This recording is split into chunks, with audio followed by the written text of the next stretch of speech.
taking place around other pension funds in the UK, and that has been recognised, as Councillor Lewis pointed out.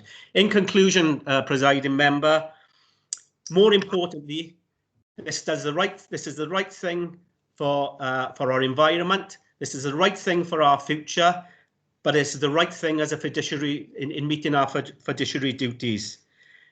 We are a best performing and have a highest valuation than we've ever had. And as I say, for the first time, I think Mr. Smith will confirm this, for the first time in many years, in last year's budget, we were able to not have to set money aside to meet any top-ups that might be required from the council taxpayers towards the pension fund. Cabinet member, I will leave it at that. I think this is an excellent report. There's still plenty of work to do. We're only a short way from our target, but hopefully in the coming years, we will not only meet that target, we will exceed that target and be well on our way to becoming a really green, first class and best in the UK pension fund, local government pension fund. Thank you, presiding member, for allowing me to carry on. Okay, thanks. And Councillor Phil Downing, who's Deputy Chair of the Pension Fund Committee. Phil? Yeah, thank you, presiding member. There's nothing much I can add to what Clive said. I think he took my 3 minutes and everybody else's on the pension fund. But I'd like to take this opportunity to thank Clive for all the work he's doing as chair, and he is pushing our policies within the pension fund. Can I also add that last night I attended the LAPF Awards on behalf of the pension fund and Clive, and we were shortlisted for the best investment strategy of the year, where we became runners-up, and also we were shortlisted for the Investment Innovation Award, which reflects around this. And again, we came runners-up, but we came runners-up to the Welsh pension pool. So you could say we sort of won there as well. So can I thank Clive again for the tremendous work he's doing leading the pension fund. Thank you. Thank you, Councillor Downing. Councillor Peter Jones. Thank you, presiding member. I'm a debut member of the Pension Board, which of course oversees the work, if you like, of the Pension Fund Committee. And we had our first meeting, which I was able to attend a few days ago. And I was very impressed, I have to say. And I would like to add my congratulations both to Clive Lloyd and to the members of the Pension Fund Committee for the progress that they have made under the heading of what we might call responsible investing. And that responsible investing relates in particular, of course, amongst other things, to recognition of environmental factors, including climate change. And I think that's been very impressive in terms of what that committee in a short time has been able to do. And we all know, of course, that climate change, the contributions of industry and business to its potentially disastrous acceleration over the past 70 years or so, has required an urgent and fresh look at investment criteria. And our Pension Fund Committee, I have to say, has led the way in this regard, and congratulations to them for doing so. Fossil fuel companies have understandably and rightly been identified as principal culprits in terms of global warming, but they're not alone, as Clive has pointed out, in terms of that regard. And Councillor Lloyd has in recent times received lobbying from Friends of the Earth, and indeed we heard from John Childs earlier, and indeed from me, because it is an important subject, and I'm very pleased and impressed with the progress that is now being made. And of course the problem is, it's not the fossil fuel companies themselves, it's the entire economy. We live in an economy that is driven by fossil fuel energy, albeit diminishing. And that's because we all demand the benefits of that fossil fuel economy. We've got to change. It's not just the companies themselves that need to change. Now, I cannot conceal that I would like to see 100% divestment from fossil fuels as soon as possible. And such a step would represent a message to Swansea and to the wider world of the importance of moving away from fossil fuels and into resource renewable alternatives, such as energy from solar, from wind, from tidal and wave sources. But the progress made is great, and the further direction of travel, as Clive has outlined, is clear. So perhaps my views will sound surprising to some members today, but that's what I've come to recognise. Thank you, Presiding Member. Thank you, Peter. Councillor Jan Curtis. Yeah, just as the only female on the Swansea Pension Board and somebody who was in receipt of a pension, I'd also like to congratulate Clive and all the rest of the committee on that. I'm reasonably new to the committee and still on a huge learning curve, but just to say thank you to Clive for all your hard work and all the rest of the committee, and well done. Just thank you. Councillor Mary Sherwood. Thanks, Presiding Member. I know Clive did mention that Swansea's performing really well on this in comparison to other pension funds. I know that that some other councils have passed motions that make grand promises and say that they aim to divest in a shorter time than Swansea has, but that we don't believe that they really have much substance and that they can move any faster than we have. It doesn't matter if there aren't any actual figures available, but I was just wondering if Clive does happen to know any comparators from other councils that are aiming to divest and how much better we are doing in comparison to them. Thanks. Okay.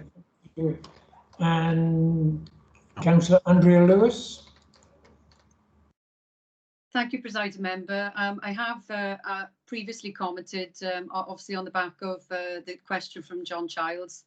However, I would like to, in addition to my comments earlier, congratulate the committee for their focus on delivering affordable housing, which is an extremely secure investment and, as we all know, is much needed. So well done to the Pension Fund Committee, and I'd love to see more investment in affordable housing and social housing going forward, because the returns speak for themselves. Okay, thank you, Andrea. And Mr. Ben Smith, Section 151 Officer. Ben? Thank you, Presiding Member. Just on the basis that Councillor Lloyd asked me to come in and advise in terms of the financial implications, not only for 2021, but also for 21-22 and 22-23, there are no increased employer contributions. So members should bear that in mind in terms of what was set in terms of the MTFP. So notwithstanding the wider discussion and debate around the merits of matters, it's relatively unheard of for us to have no employers increase contributions for 3 years, and that is testimony particularly to my officer, Councillor, to Mr. Jeff Dong, and also the efforts of Councillor Lloyd as chair and the wider committee, for which I am eternally grateful in terms of assisting council when having to weigh very difficult financial decisions otherwise. Yes, thank you, Ben. Okay, there's a recommendation on page 18. Mr. Evans. Member, could I just... Sorry? Need seconding it. Sorry, Presiding Member, could I just come back on Councillor Sherwood's question? Yes, okay, yeah. Yeah, so two things. So Mary, yes, and listen, it's been a bugbear of mine that many councils have passed motions calling for divestment from fossil fuel companies, the likes that I've mentioned before. The reality is nobody's moving any faster. There isn't. We're ahead of the game, and I think Mr. Dong will back this up. That the time it takes to divest from these companies without incurring any significant fiduciary issues on the pension fund, because to balance the divestment, you have to reinvest, and you have to get that reinvestment right. It's no good reinvesting in similar sort of products. You need to find, and you have to carry out due diligence. And this leads me on to Councillor Lewis's point. I'm absolutely excited by some of the new investments we have. It takes time though, and you do have to carry out your due diligence. So I would liken it to sort of dipping your toe in the water at the moment. But I'm confident that there's larger scope for us to be more progressive and have more local housing through investment through the pension fund. Lastly, Presiding Member, I omitted to put out a huge thanks, because none of this would be possible without Mr. Jeff Dong, Karen Cobb and Claire Elliott of the Pensions Administration team. They work absolutely tirelessly in keeping the pension fund going. So I want to place on record my absolute thanks to them for the work that they carry out and the huge support that they give to me and allowing us to be as progressive as I think we are. Okay, thank you. So the recommendation, it's been moved and seconded by the chair and the vice chair. It's on page 18. Mr. Evans, do you want to take the vote? I do. So for those, I'll run the vote in reverse. If you could use the raised hand facility. Anyone against the recommendation? Nobody. Anybody? Oh, sorry, is that Graham Thomas? That's voting against Graham Thomas. Is that correct? Okay, so that's Councillor Graham Thomas. Got it wrong there, Hugh. Sorry, that's wrong. Okay, so nobody against. Anybody abstaining? Yep. No. And if you could use your hands for all those in favour, if you could use the raised hand facility, please. It's just a raised hand. I don't need to see your hands. It's okay. That's good. It's still coming in. I'll give you another couple of seconds. Hugh, I don't have a raised hand. This is Councillor Jardine. Okay, do it on screen. That's fine. I'm Just well a in. point of doubt here, when you're saying raising your hand, you do mean clicking the little button on the screen rather than sticking my hand in. I said the raised hand facility, yes. Yeah. As opposed to physically raising your hand. That's great. Thank you very much. You can lower your hands now. Okay, thank you. That vote's carried. I'll lower your hands now then, please. That was carried. Okay.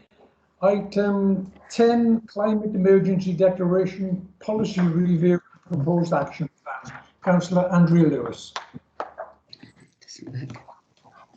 Can you hear me, Presiding Member? Yes.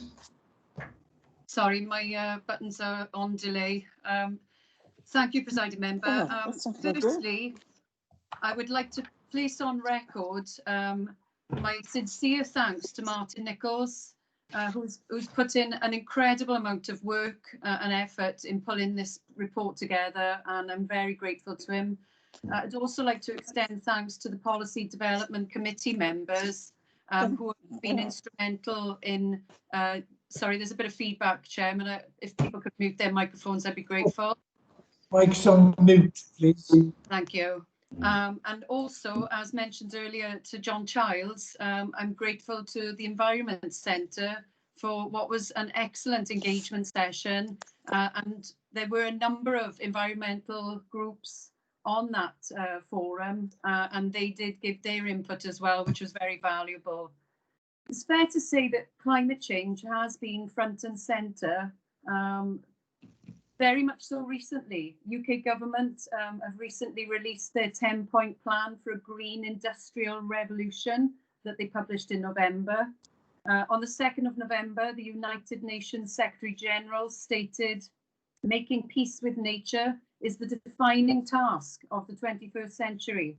And I welcome their commitments, but it would be remiss of me, Presiding Member, not to note that we have been on this journey as a council for quite some time, and it's important that we note our achievements to date, whilst also noting that there are still actions to take.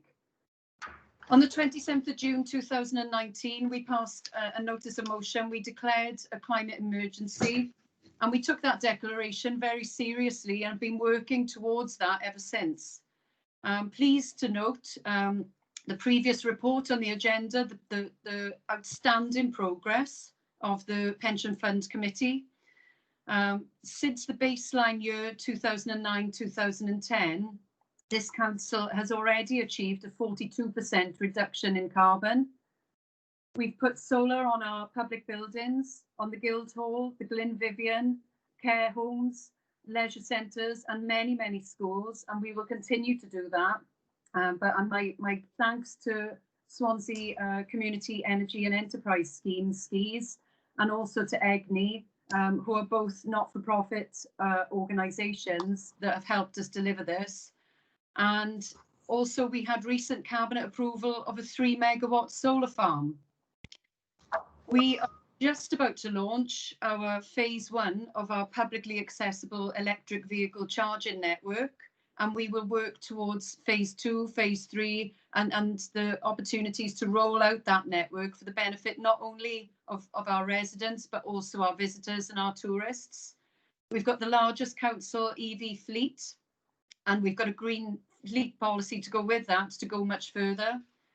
We've developed homes as power stations, not only new homes, but we're retrofitted in Craigkevin Park, which has been hugely successful, and will make great strides using renewable technologies to tackle fuel poverty and could reduce people's bills to practically zero. So tremendous efforts going on there. And I have to pay tribute to our corporate building services for developing the Swansea standard, which has really raised the bar in terms of building regulations and standards in terms of energy efficiency.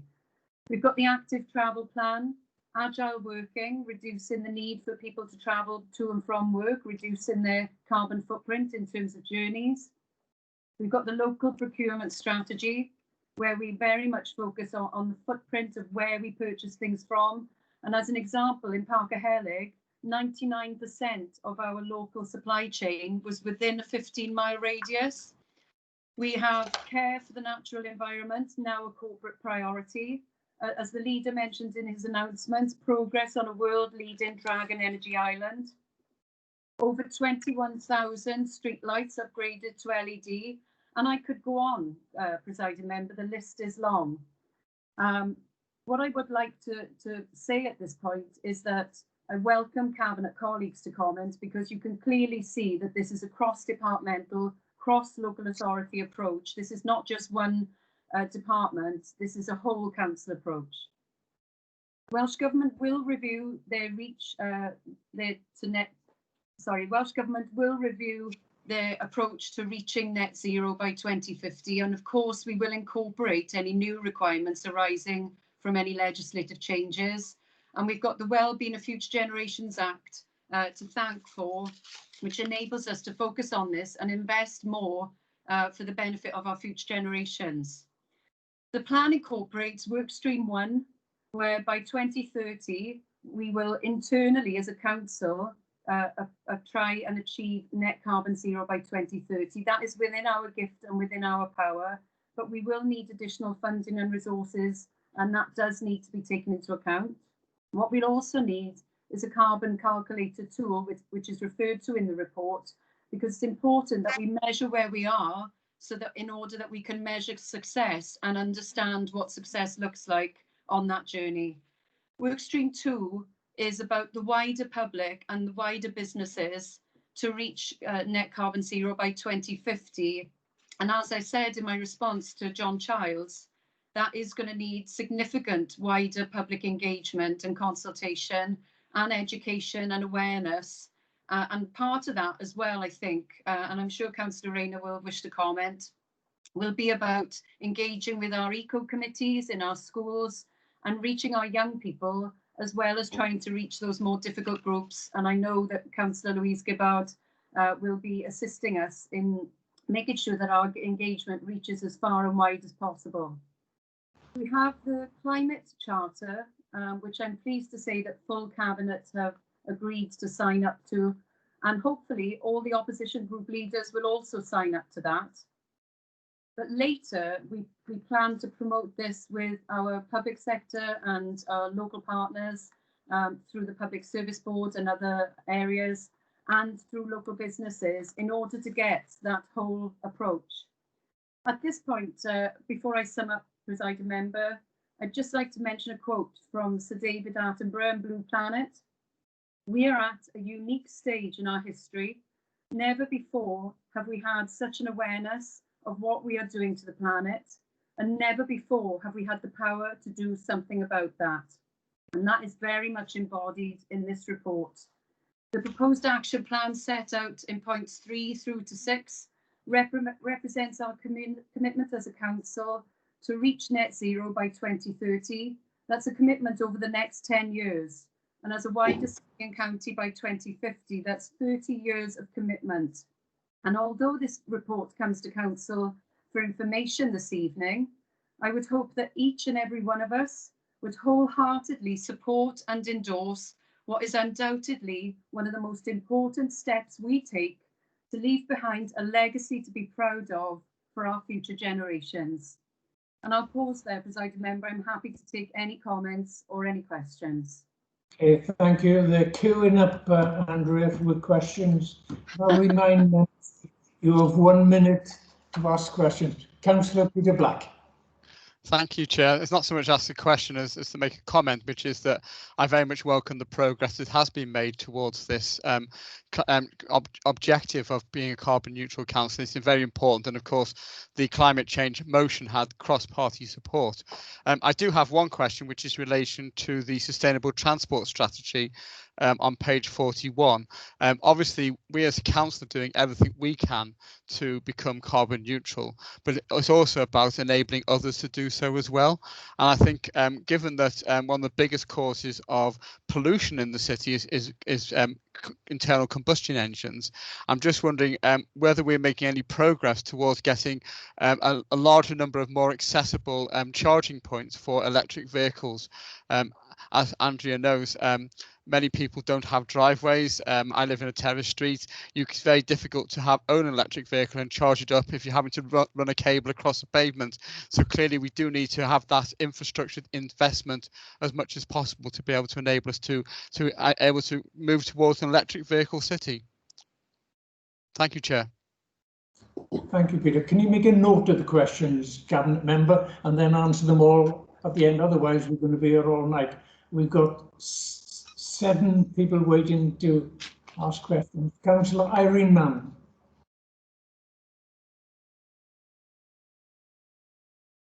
Councillor Mann? No? Okay. Councillor Mike Day? No, sorry, I'm back. Sorry, I'm so sorry, I'd mic'd myself off. No, simply about the point that Councillor Black made with reference to charging points, the availability of charging points. I know I've been speaking to my colleague Mary Sherwood with reference to this. When you've got a high areas with high levels of HMOs, when potentially charging points might be available on street. We've had a number of queries with reference to that. Thank you. Thank you. Councillor Mike Day. Thank you, Presiding Member. I'd just like to congratulate the Cabinet Member for bringing this report before us tonight, and it's great to be able to see that we all have a role and responsibility in this particular initiative, and we are guardians of the future for our children and grandchildren. I think it's important for us to also recognise that there needs to be a consistency between what we're saying and what we're doing. And you know, from that perspective, it's important for us to be able to bring the public along with us. And if I could refer specifically to the active travel scheme, and I'm sure Cabinet Member and others would be aware of the considerable concern that there is amongst the public about the implementation of the active travel scheme as far as Alpha Links is concerned, and the Males Road one as well. And it's important for us to be able to ensure that the public are communicated with and consulted with about these particular elements.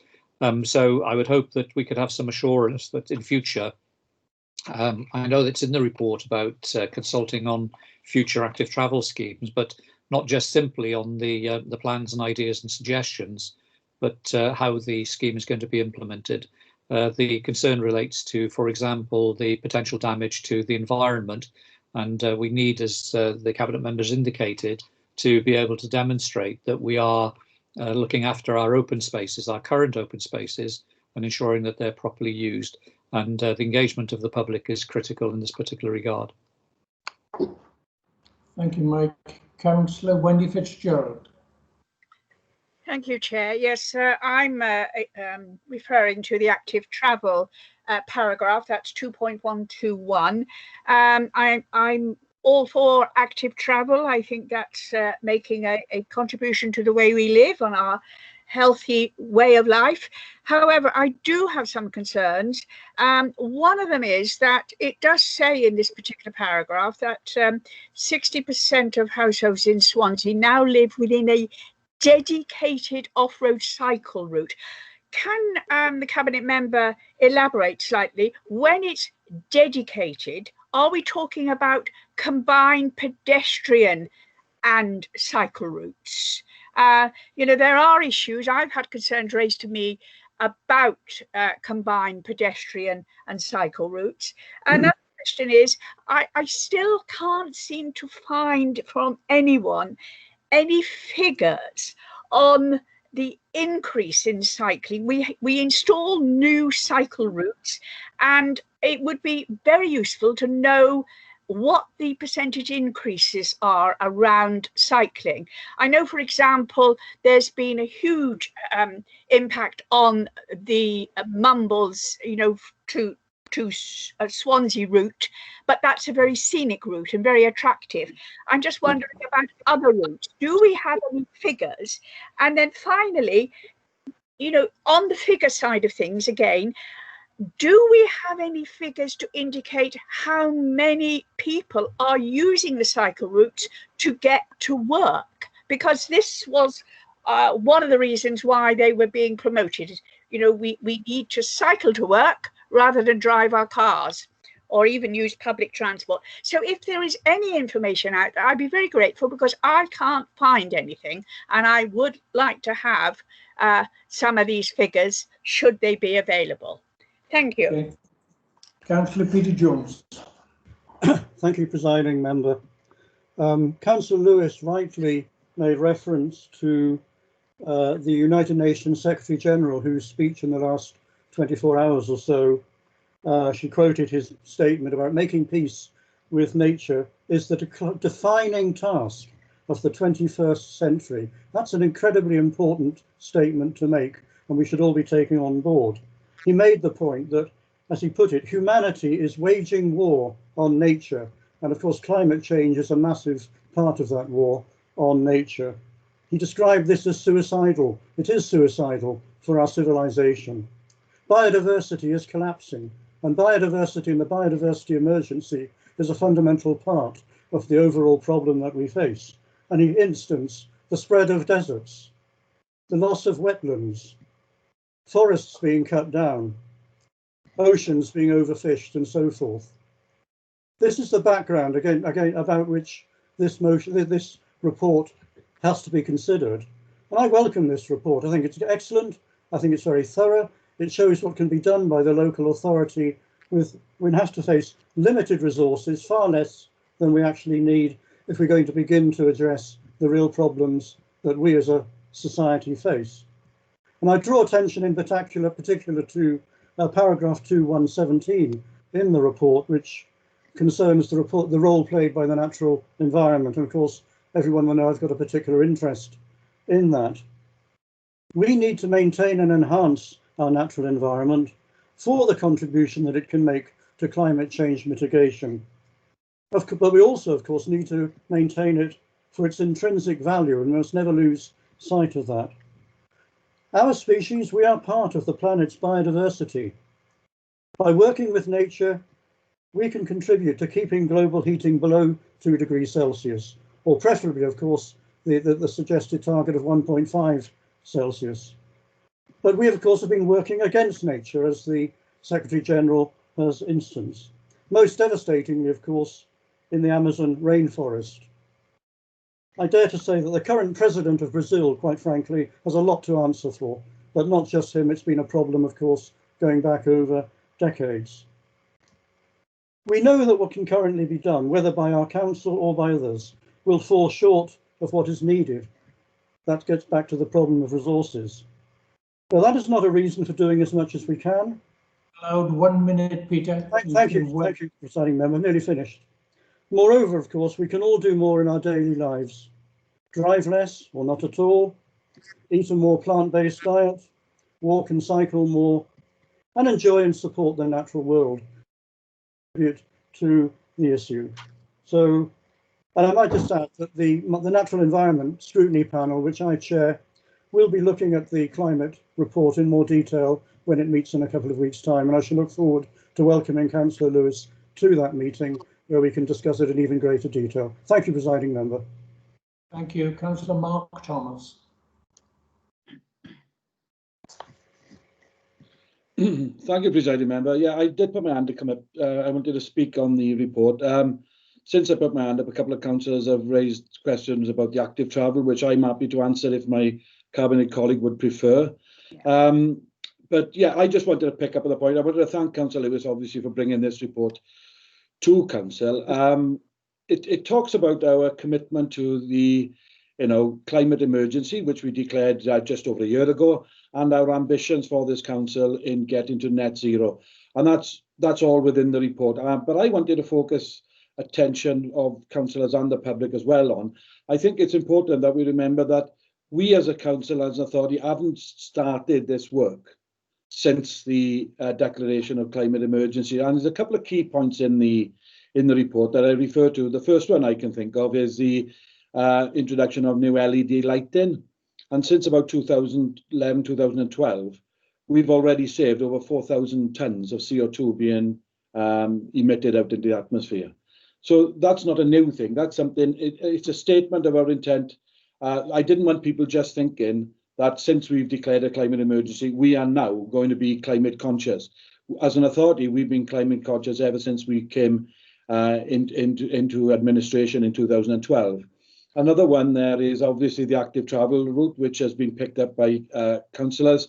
That has been going. We've had record investment, a 25% increase in our network over 3 years. So that was pre-climate change, and it's quite interesting too.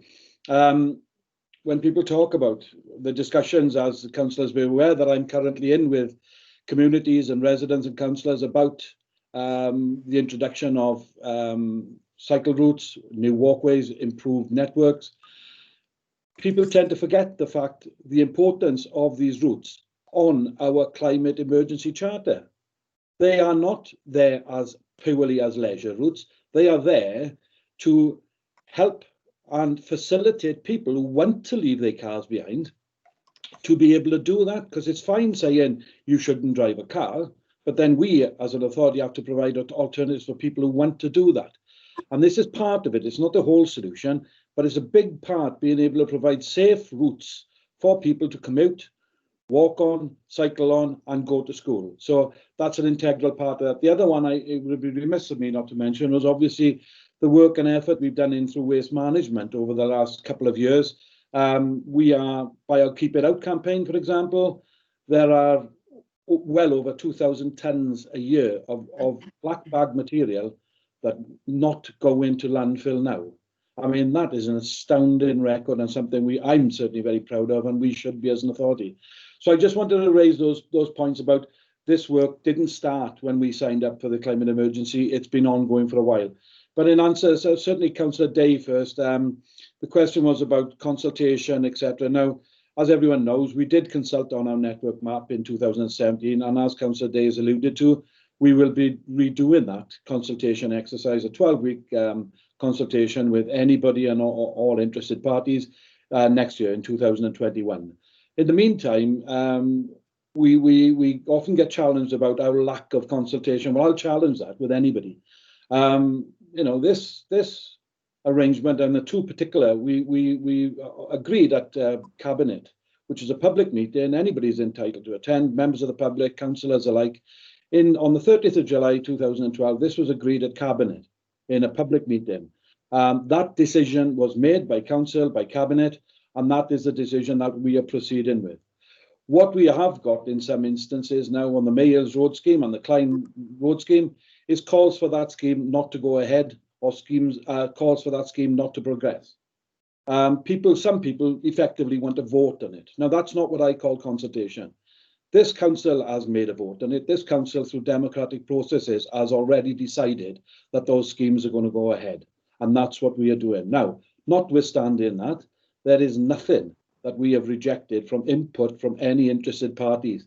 The problem we've got as an authority, down on the Mayor's Road Scheme, which has come under a lot of attack from residents and interested parties alike, we, in order to protect the trees and the climate emergency and the biodiversity of that beautiful tree-lined avenue, have had to engineer a scheme that avoids the destruction of all the trees on that road. In doing that, we've managed to devise a scheme that avoids the need to remove a single tree. That has been misrepresented by many people, saying that we are removing 19 trees. Not one single tree is being removed as a result of this cycle route on Mayors Road. And despite how many times I say it, people are not taking that on board, or not believing or whatever.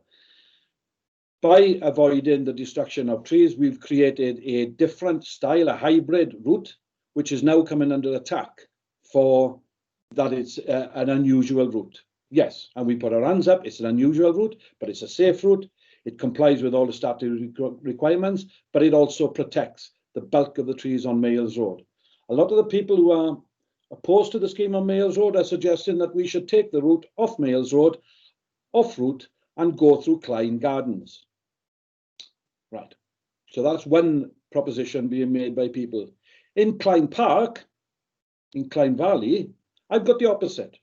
People there are suggesting we should not go through the park. We should use the residential streets, surrounding streets, and put the cycle path on the residential streets. So that's what we're entering into in consultation. One thing I can assure you, Councillor Day, and every other person listening, members of the public, we have already taken on board a lot of information, concerns, queries raised, and we are trying our best to address all of them. But as I've said in many, many responses I've given to members of the public, those are we are looking to address those concerns, providing they are reasonable requests and we can incorporate them in the schemes, but they cannot and will not affect the integrity of the scheme, because that has been agreed by democratic process of this council.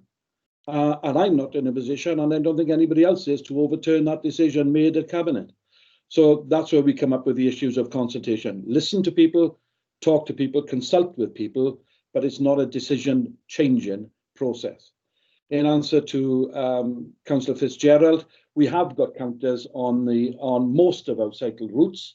And in fact, in answer to a council question back in the summer, I can't remember the date of the council meeting, I did furnish council with a number of examples of increased numbers on our cycle routes.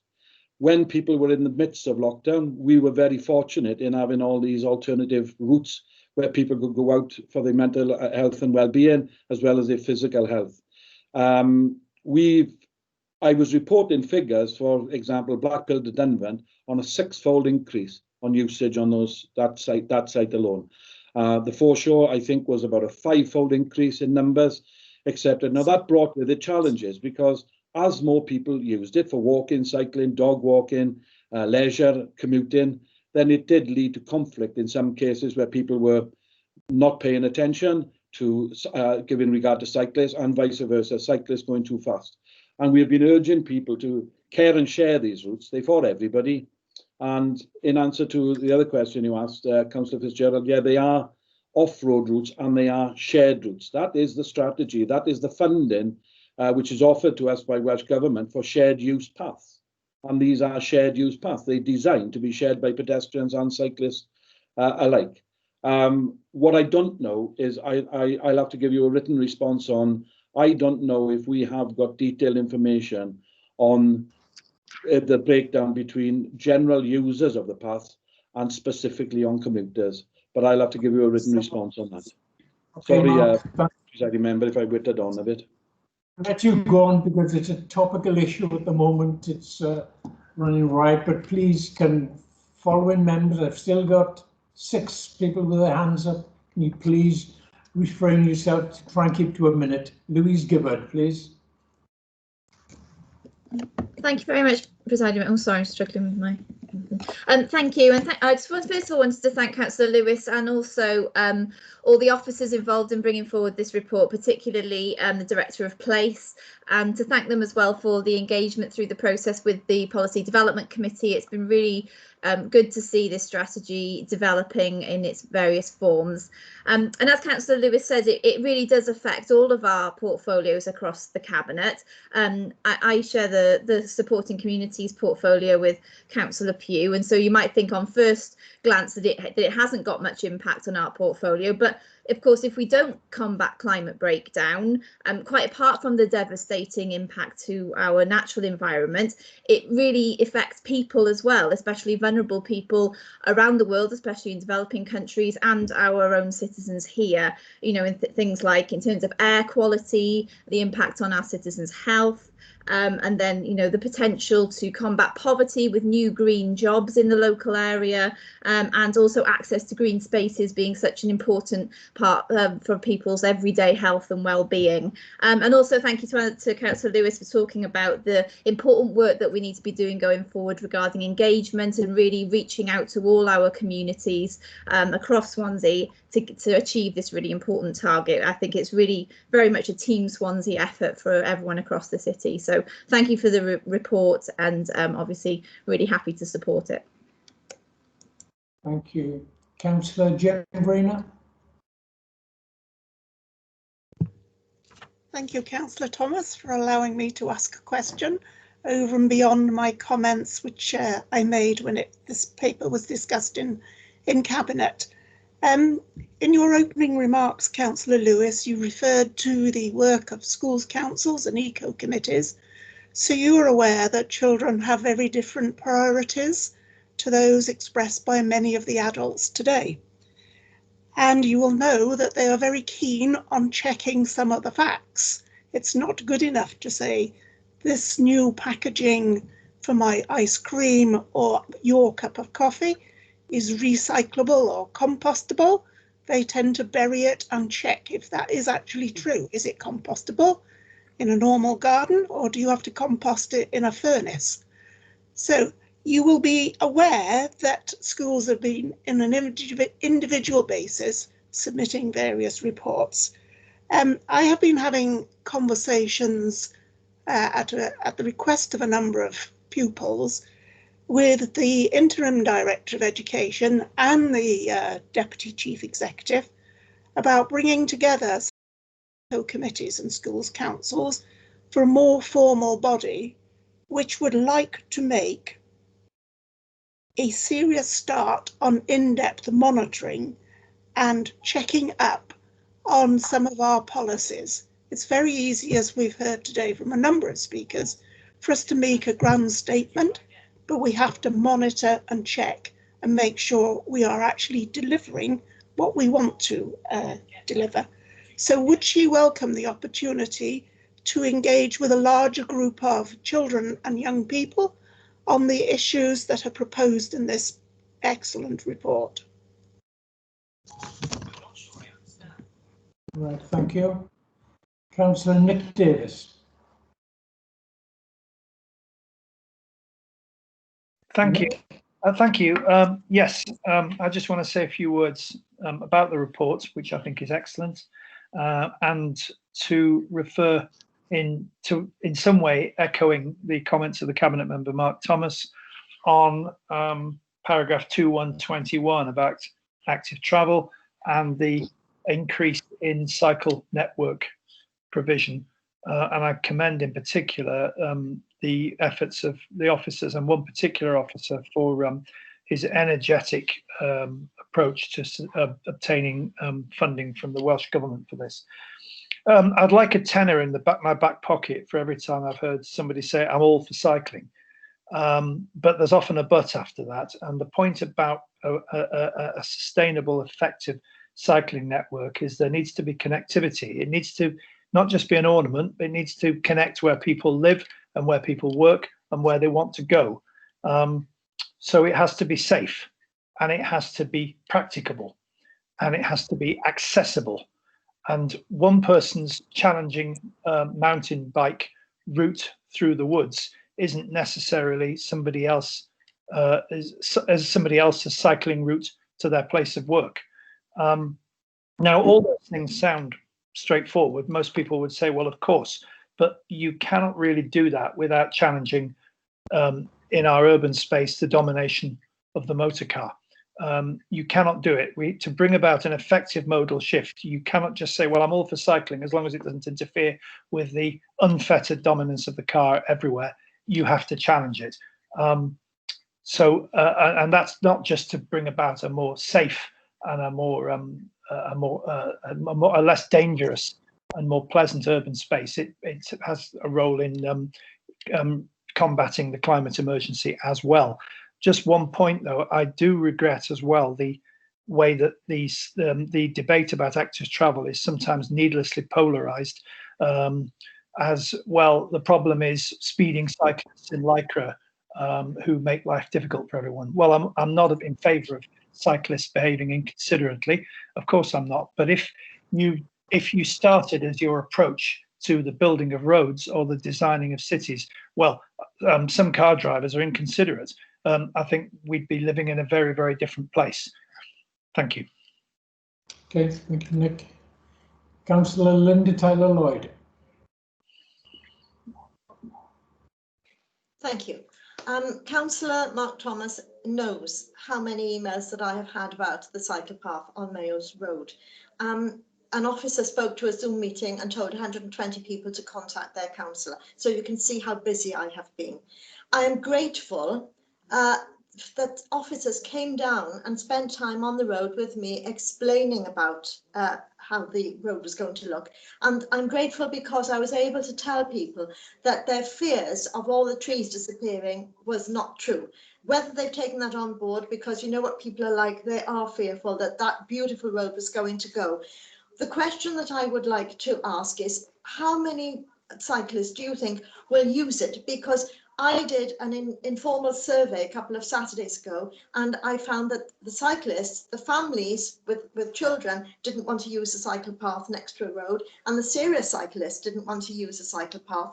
And I have spent about 4 hours with officers on the road, and I haven't seen any cyclists at all. So it's not that I'm so fearful now about how the road will look or what the cycle path will be like. It's just that I have doubts about how suitable that road is for cyclists, because people have said to me, the cyclists, that they would prefer to go up Clyne Valley. But that's just a question. I would like to know how many cyclists you envisage using it. Thank you.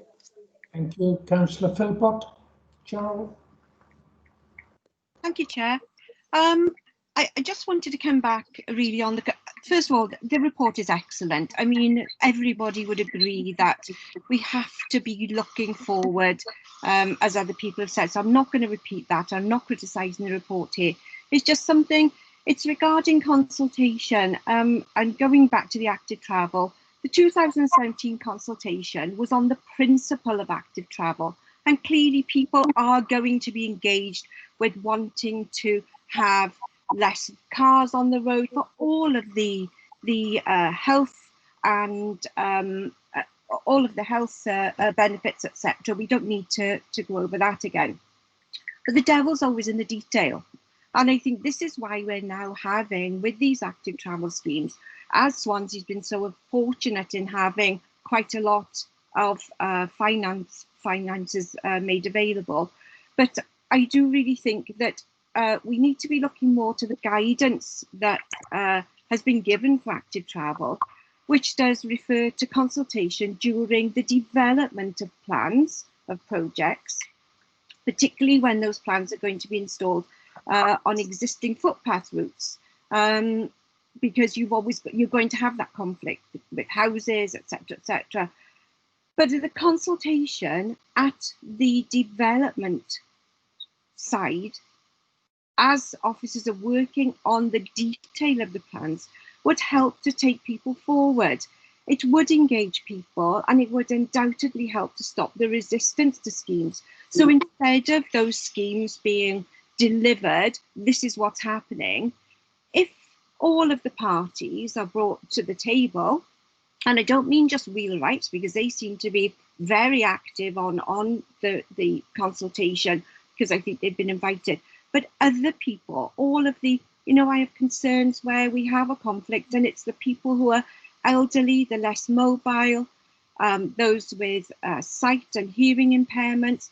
They should all be consulted on what is going to be a shared use path and the difficulties it can make to them. And also, when you do have something that's going through, like a country park, where people have been able to allow their children to run, dogs to run, without the conflict of a huge amount of cyclists. I do think that routes should be made more accessible for those people with wheelchairs and pushchairs, because why should only able-bodied people be able to enjoy those areas in the countryside? But there is that conflict with cyclists. And I think that if people were consulted at the time of the design of the plans, maybe they wouldn't feel so anxious, and I think that everybody would have been able to put their points forward, and you wouldn't have these challenges now. And I really do think that for the future, if that's one thing that we could learn, where we've got a petition for 500 people regarding Clyne, that, you know, if the consultation, if people have been brought to the table beforehand, we wouldn't be in a challenging situation now. Put the time in before, get the scheme agreed by everybody, and then you don't have to put the time in afterwards. And I think that everybody then is happy. Thank you, Chair. Thank you. And the leader, Councillor Rob Stewart. Thank you, Chair. I think we're in danger of losing the focus of the excellent report that is before us today, because actually we've got 101 excellent actions that this council has taken to deliver on what were commitments, you know, this Labour administration made in its manifesto in 2012 and 2017. We did that, Chair, because we believe that these are the right things to do. And, you know, we didn't just put them in there as motherhood and apple pie. We turned them into actions which we can now demonstrate significant progress on. So, you know, I like I did at Cabinet, I congratulate Councillor Lewis and Mr Nichols and all of the Cabinet members and officers across the council who have worked really hard to deliver this whole strategy. Just for a second, one point of clarification, because I know Councillor Philpott and others have made the point around active travel. I would just like to remind people that Councillor Mark Thomas, being diligent and thorough, did write to all local members affected by these routes just after Cabinet made its decision, when none of the members who may have had an interest in the report taken to Cabinet on active travel turned up at Cabinet, and none of those members that were written to responded. So I do take what Councillor Philpott said about trying to engage in wider and more detailed consultation, but to be fair to Councillor Thomas, he did everything he possibly could and then backed it up with the offer of officers supporting meetings on active travel. So, you know, I think Councillor Thomas should be congratulated for everything he's done on this. But let's focus on the main point of the report here, which is an outstanding achievement in terms of progress on our green objectives for this council. Thank you, Leader. And Councillor Andrea Lewis to answer all the points that have been made. Well, Presiding Member, I think this is possibly a record. I think it's the longest questions that I've taken in one go, but I will do my best. I know a number of them have probably already been addressed by Councillor Mark Thomas, so I won't repeat what the Cabinet member has said, only to support him and to just reiterate the fact that never before have we seen so many people cycling and walking during this pandemic. And that's thanks to the active travel routes. So I want to pay tribute to the Cabinet member for doing an excellent job in trying to green our transport and green our travel. And just to highlight on that point, that members may note in the report that sustainable transport strategy, or whatever the name will be, is going to be outside of this report and dealt with separately because of the nature of it and the immense task and all the areas that it touches. It's not going to be part of the climate strategy, but it will feed into it. Just to clarify that. To come back on Councillor Black and Councillor Mann in terms of EV infrastructure and charging and on-street charging, and I want to pay tribute to Councillor Sherwood, who I know is very passionate and has been representing her constituents in trying to achieve more on-street charging in uplands. It's fair to say that we've only had funding for phase 1. The reason we haven't launched that yet is because the signage isn't yet fully in place with all the translations and all the things that we have to meet in terms of legislation. Once all that signage is in place, that network will be fully launched. And I'm happy to circulate a list of the council car parks where that infrastructure will be held, but that is just the start. And I know members will note there was a recent article, I believe it was today in Wales Online, where the phase 1 of the city centre regeneration across the road from the arena has the new multi-storey car park, which will include electric vehicle charging. And the car park next to the arena will include electric vehicle charging. So this will become an everyday part of our everyday work in terms of any new car parks that we endeavour to develop. But there is also, as I said in my report, phase 2, phase 3, phase 4. We will keep applying for funding as a local authority, but it's critical to note we have to have the funding. We don't have the finances to introduce further charging networks. We are heavily reliant on UK government and Welsh government funding to do so, and we will keep submitting the bids because it's in my interest. As people who've known me, I've been spouting on about electric vehicles for at least 5 years, if not more, and have a hybrid vehicle myself, and I'm very passionate about it. And so I do understand that vehicles do have an amazing, immense impact on the carbon in our atmosphere. And if we can green vehicles, then we're halfway there. And I think hydrogen has to be paid tribute to as well. And whether we have electric buses or hydrogen bus network, it's important that we look at all avenues and all green renewable resources. I won't mention active travel. I will thank Councillor Rayner for her highlighting the interest from young people in our schools. I had the benefit of being a governor on a school where I think they had platinum, I think they've reached silver or possibly gold with their eco award.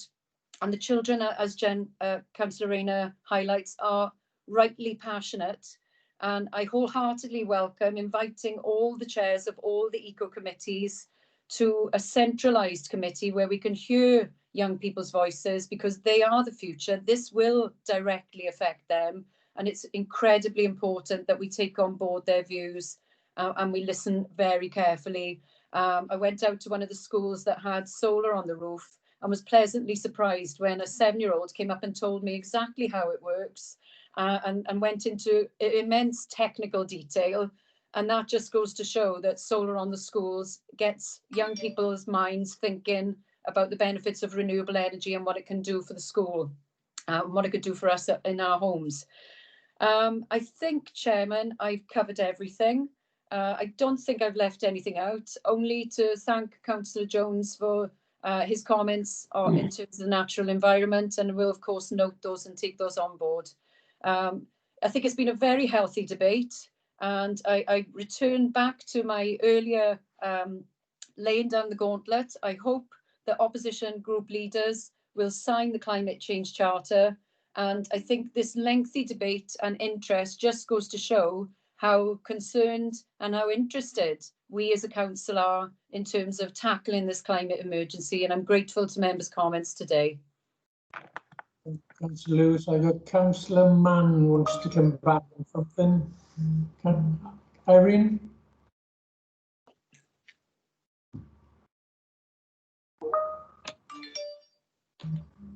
Irene, you got your hand up?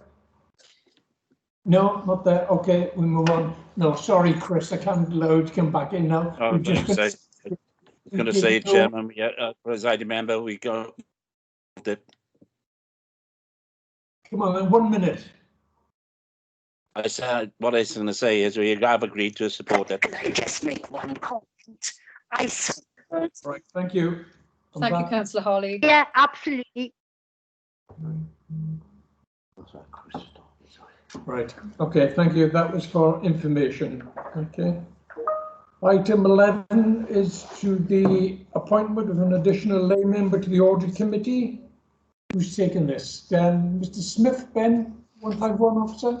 Thank you, presiding member. I will be very brief because the report is self-explanatory. Councillors will recall that they did agree to grant a second lay member, which is a discretion available to the council, to the audit committee, and the process of going through making a recommendation through the appointments committee commenced. as the report makes clear, we had 6 applicants in the original process, interviewed 4, and I'm pleased to advise that the Appointments Committee felt in a position to be able to make a strong recommendation for a preferred candidate, and on that basis that recommendation is before you today.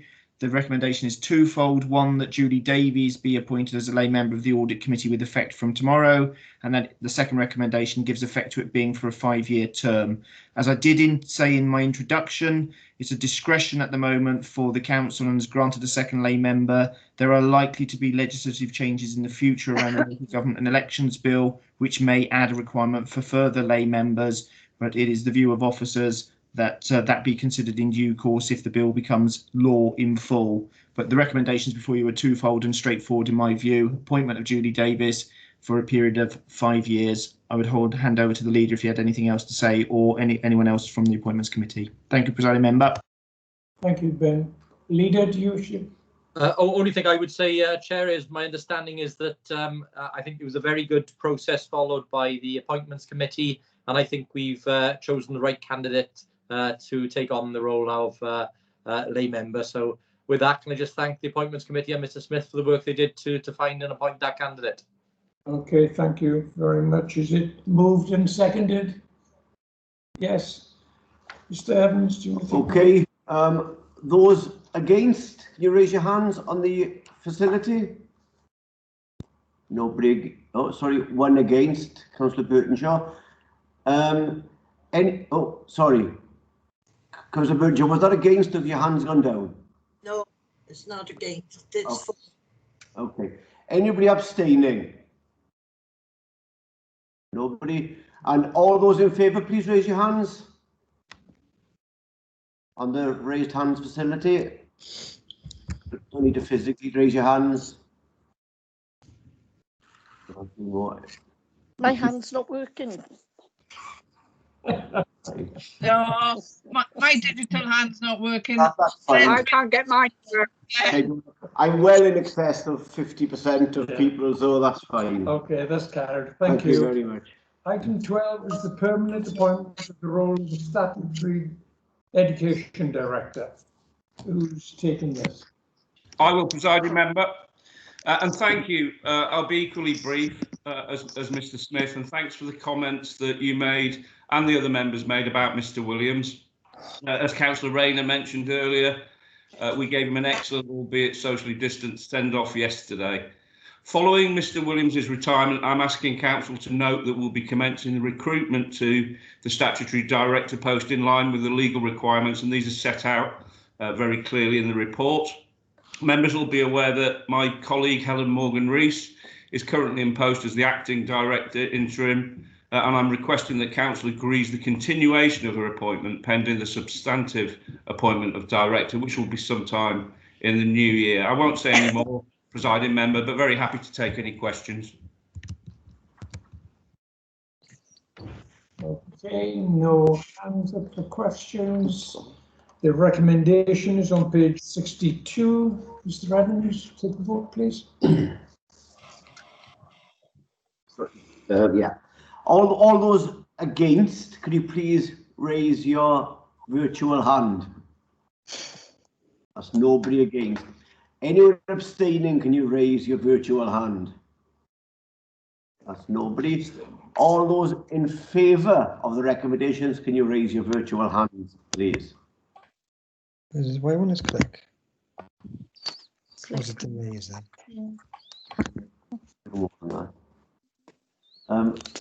Some of you, there you are, that's fine, that's great, thank you very much, that's carried. Okay, thank you. The name I didn't realise. It's the consultation response to the Corporate Joint Committee. No, you haven't got to the questions yet. What questions? This is Des' hot one. Terrible guy. Soft, please. Lower your hands, remove your hands.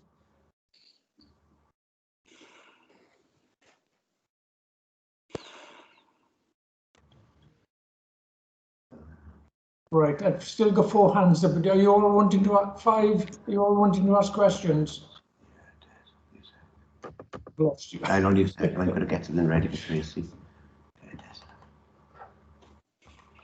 think Rob's going to introduce. Okay, I'm ready on my side. Yeah.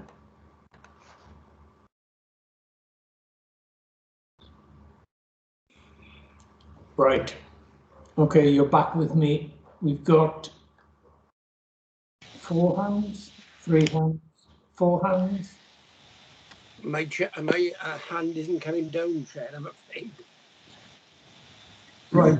The report first, and then as we go through the report, then put your hands up. Can you all put your hands down? Trying to.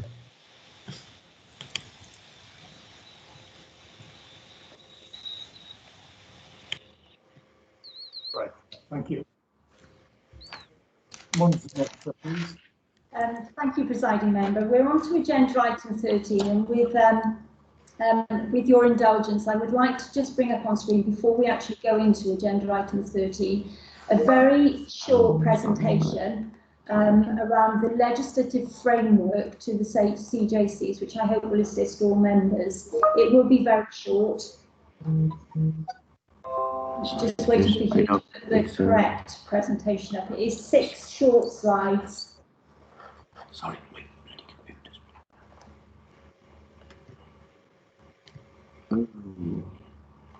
Hang on. Sorry for this. We're having a slight technical difficulty. Sorry, people, give me a second, yeah? I'll try again.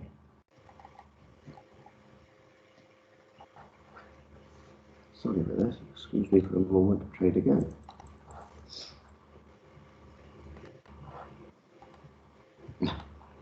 I'll start anyway Yeah. while we're waiting for the slides to go up. I don't think that that's significant. So it's just by way of the legislative framework for the CJCs, and I just thought it important just to remind you where we are with this. So many of you will remember that the Local Government and Elections Wales Bill was approved by the Senedd on 18th of November, and we anticipate that the bill will receive royal assent in January 2021. Again, you'll all know that it's a substantial bill. I think it runs to some 200 odd pages, with many parts ranging from elections, performance and governance, and general powers of competence. Now, part 5 of the bill enables Welsh ministers by regulations to establish corporate joint committees, or as they commonly call them, CJCs. So what is being consulted on are the regulations establishing the CJCs for the South West Wales area, which follows the city deal footprint. And these regulations are known as the establishment regulations. I'll just go on to slide 2 here. So what are CJCs? Well, they are corporate bodies. That means that they have their own individual legal entities in their own right, and they'll be able to employ staff, hold assets. That means they can hold land, they can hold buildings, and they will have their own budgets. They'll also be treated as a public body and part of the local government family, and that came out in the consultation document, which you should have been provided with. And they will have to comply with statutory duties under the Equality Act, the Wellbeing and Future Generations Act, and the Welsh Language Standards. They'll also provide an opportunity to work regionally, share resources and specialisms, and as a vehicle for consistent regional collaboration between councils. They will also allow for invited participation from partners via co-opted membership. Next slide is how are CJCs created. So CJCs can be created either by councils themselves or at the instigation of Welsh ministers, and it's that second route that the consultation is considering. So the bill provides that Welsh ministers can establish CJCs to exercise functions without a request from councils, but only in relation to certain specified functions which are set out in the bill, and I'll come on to those functions after the next slide. So just by way of recap, the establishment regulations are intending to set up 4 CJCs. They are the North Wales Corporate Joint Committee, the South East Wales Corporate Joint Committee, Mid Wales and the South West Wales Corporate Joint Committee. The biggest by far is the South East Wales Corporate Joint Committee, which will comprise 10 councils. The one that we're looking at is the South West Wales CJC, which includes Swansea, Carmarthenshire, Pembrokeshire and NPT councils, together with the 2 national parks. And then going on to the next one, Hugh, just by way of overview, what functions will the CJCs have? Well, first of all, there's the economic wellbeing functions. Authorities already have powers under the Local Government Act 2000 to promote economic wellbeing, but the bill, when it comes into force, will contain new general power of competence so that the wellbeing power will be to do anything in relation to or for the benefit of the personal area situated outside the CJC's area if the CJC considers it's likely to promote or improve the wellbeing of its area. Obviously, it will have an impact on the city deal regional approach, which is already in existence.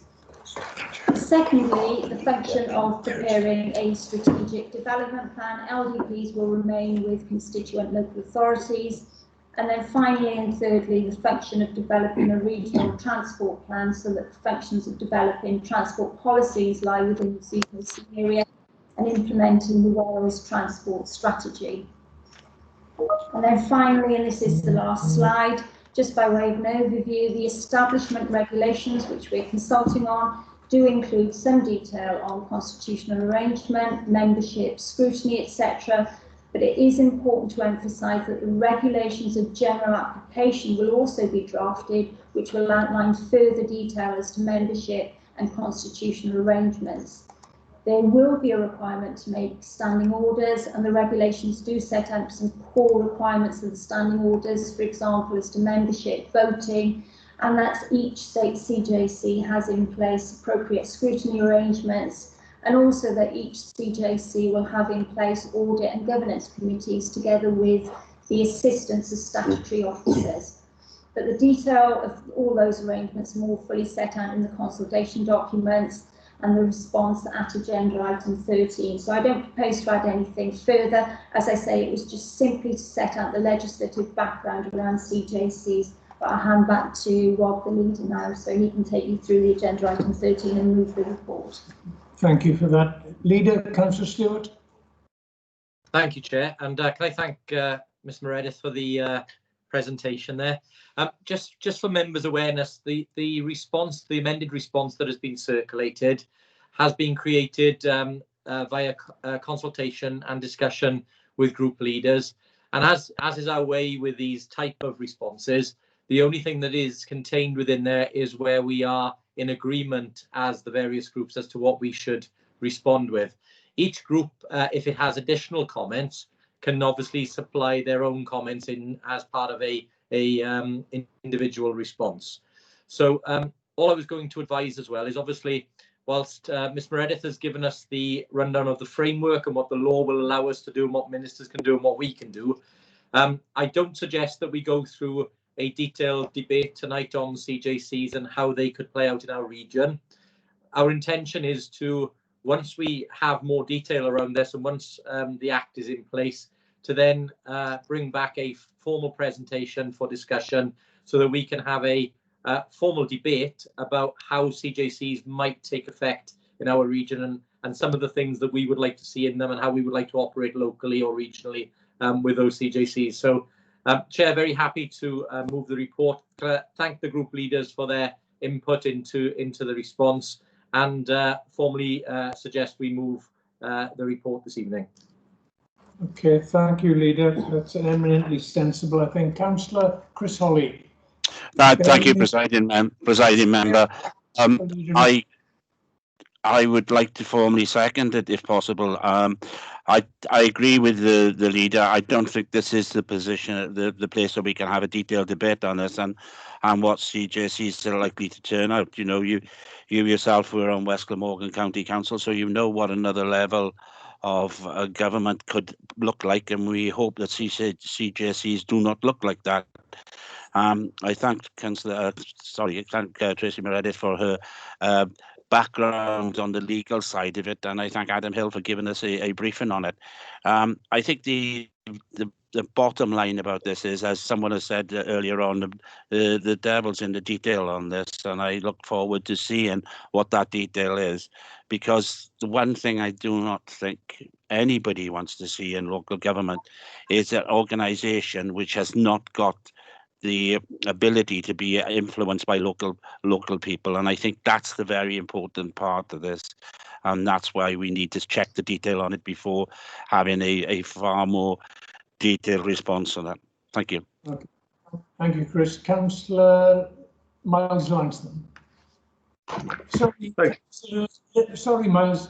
Lyndon has put his hand up now. So as leader of your group, it's Councillor Lyndon Jones. Oh, sorry, I was quite happy for Miles to have gone. That's fine. Can I just got this isn't the place for debate about it, but I've got serious concerns about mandating CJCs because it will lead to another layer of bureaucracy, and that is deeply concerning. It will include co-opted members, as we saw, who would be unelected, and one step more away from electors, and of course have their own budgets. So I've got serious, concerns and worries about mandating CJCs. Okay, but that can be debated when, Okay, Councillor Miles Langston. Yeah, so I was just going to comment on CJCs, but I appreciate we're not going to be having that sort of wider debate about them now. So obviously my concerns with the obviously additional layer of bureaucracy and where money will be ending up. So I'll leave that for the debate at a later stage then. Thank you, Mike. Councillor Peter May. Oh, thank you. Just as a group leader taking part in the process, I'd like to sort of endorse the approach that the council is taking, along as the common areas that we do have with other group leaders on this. It is going to be something that we go into with trepidation, the return to what could be an extra tier, but I'm sure if we all work together, we'll get the best deal for the city on it. Thank you. Councillor Paxton Williams. Thank you, Presiding Member. I was quite amazed to see this, I must admit.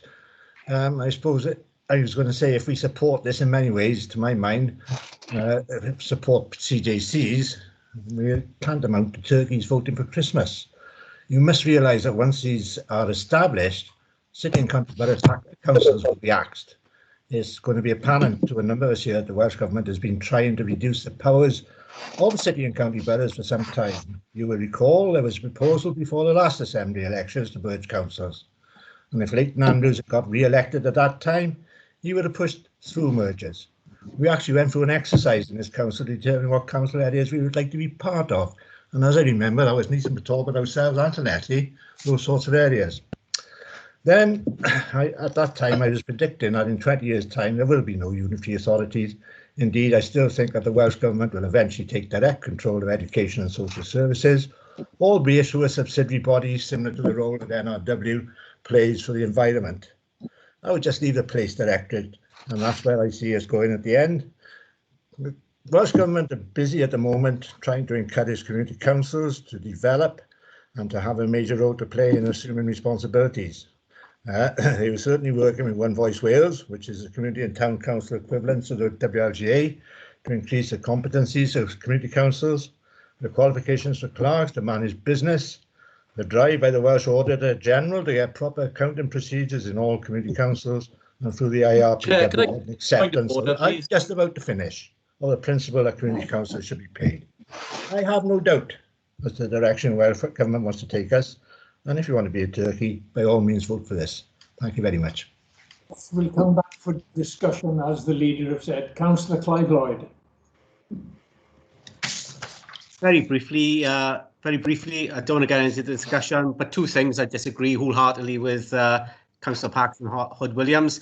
One of the reasons why proposals were being put forward to reduce the number of councillors, because the ridiculous cuts that were pushed on to governments in the name of austerity for the last 10 years, which made its way down to local government. So if he's got any axe to gripe about the disappearance of, or thinking about the disappearance of local councils, then he needs to look at in his own party for that. And that's not only a Welsh thing, that's an English thing as well, as we see councils going out of business in Lincolnshire and other parts of the country. The other thing that I would say about this particular joint committees is that it's actually been done and coordinated in consultation with other councils.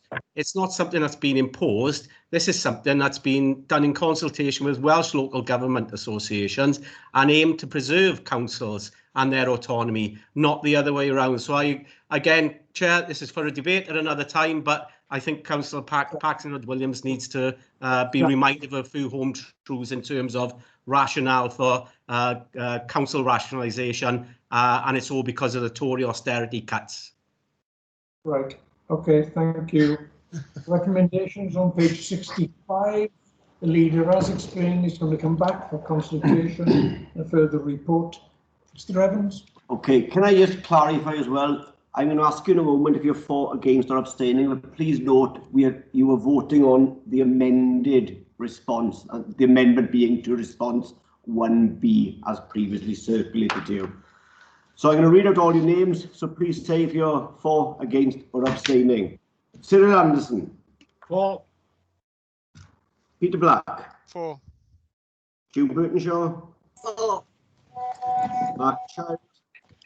For. John Curtis. For. Nick Davis. For. Mike Day. For. Phil Downing. Phil Downing. He's left. Sorry, who was that? It's me, Chair. I'm not sure who that was, sorry. Was that you? He's left the meeting. Thank you. Okay. Ryland Doyle. For. Mike Dirk. For. Kerry Evans. For. Mandy Evans. For. Will Evans. For. Wendy Fitzgerald. Abstain. Robert Francis Davis.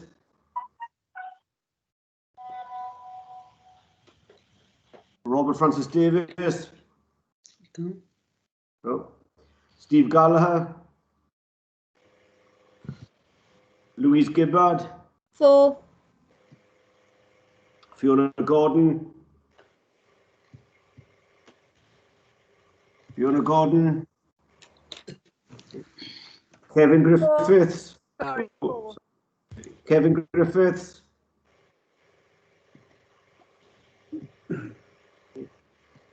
Joe Hale. David Helliwell. Against. Terry Hennigan.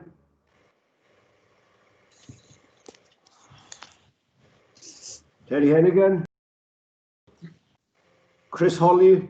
For. Paxton Hood Williams. Against. Beverly Hopkins. For. David Hopkins. For. Oliver James. For. Linda James. Against. Yvonne Jardine. For. Jeff Jones. For. Lyndon Jones. Against. Mary Jones. For.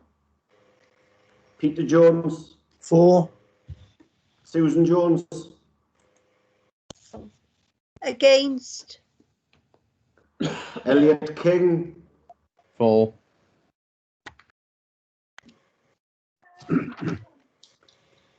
Someone breaking ranks. Erica Kirshner. For. Miles Langston. Against. Andrea Lewis. For. Mike Lewis. For. Wendy Lewis. For. Clive Lloyd. For. Paul Lloyd.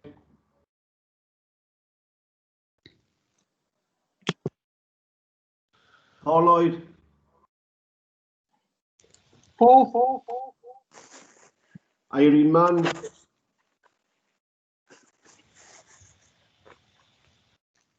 Irene Mann. No. Henry Matthews. For. Peter May. For. Hazel Morris. For. David Phillips. For. Cheryl Philpott. Abstain. Sam Pritchard.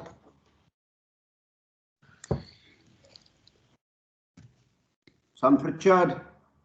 Oh. Alison Pugh. For. Jane Rayner. For. Christine Richards. For. Kelly Roberts. For. Bridget Rowlands. Against. Mary Sherwood. For. Robert Smith. For. Andrew Stevens. For. Rob Stewart. For. Gareth Sullivan. Abstain. Mo Sykes. For. Des Thomas. For. Graham Thomas. For. Mark Thomas. For. Will Thomas. Again. Linda Taylor Lloyd. Against. Gordon Walker. For. Leslie Walton. For. Okay, that's 47 for, 9 against, with 3 Robert abstentions. Francis Davis, yeah, for. Sorry, did I miss one? Robert Oh, you Francis did. Davis, I'm for. My microphone would not come on. Okay, so that's 48, 9, 3. Thank you. Okay, thank you. The 2-hour rule appertain to meetings on. Well, people, you need to, you know, I wouldn't worry too much. They're all sitting comfortably. We're comfortably at home in the warm. We're here freezing. Okay, let's plod on, shall we?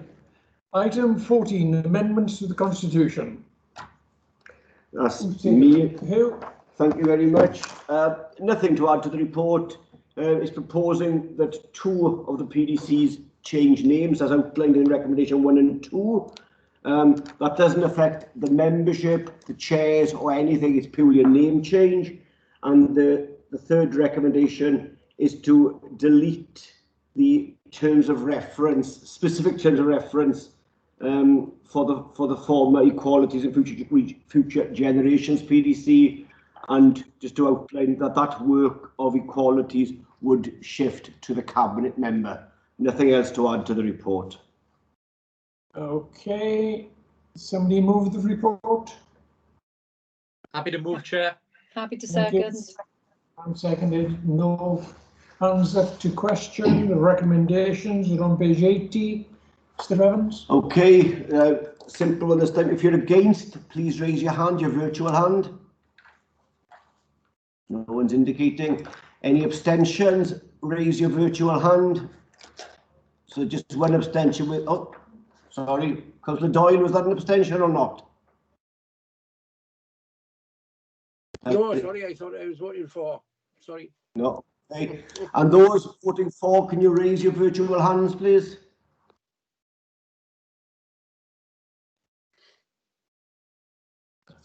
Nearly there. Okay. I need a few more. Just that's it. Lovely. Thank you. That's carried.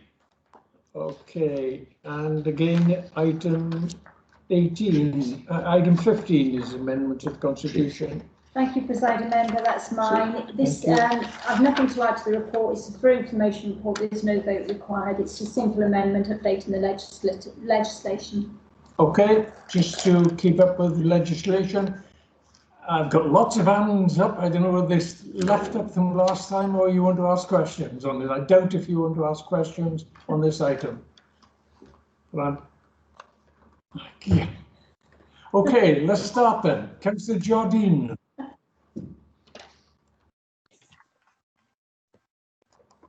No? Councillor Lyndon Jones. Sorry. Come on. Hands down if you don't ask questions. Okay.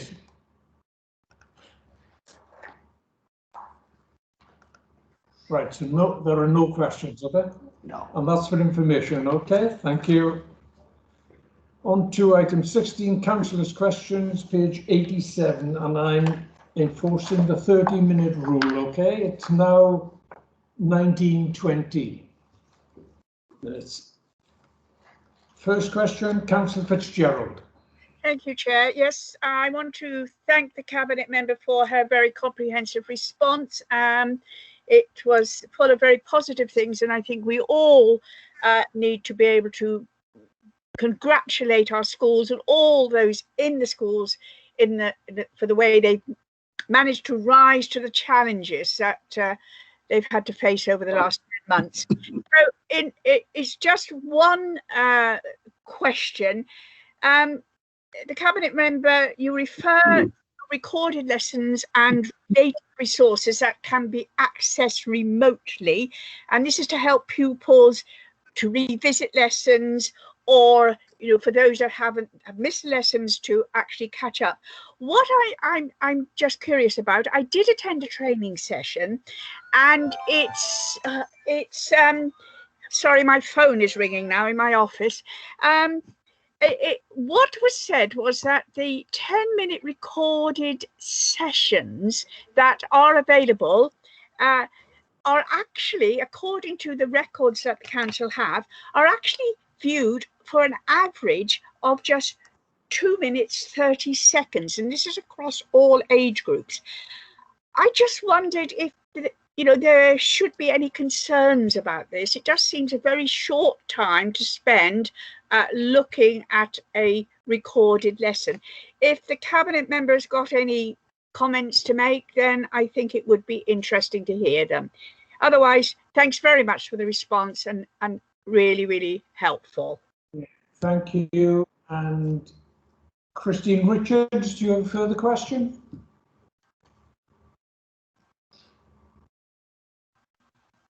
Christine, got your hand up? No, if not, Councillor Rayner. No, sorry, Chair, it doesn't show my hands up on my screen. Sorry.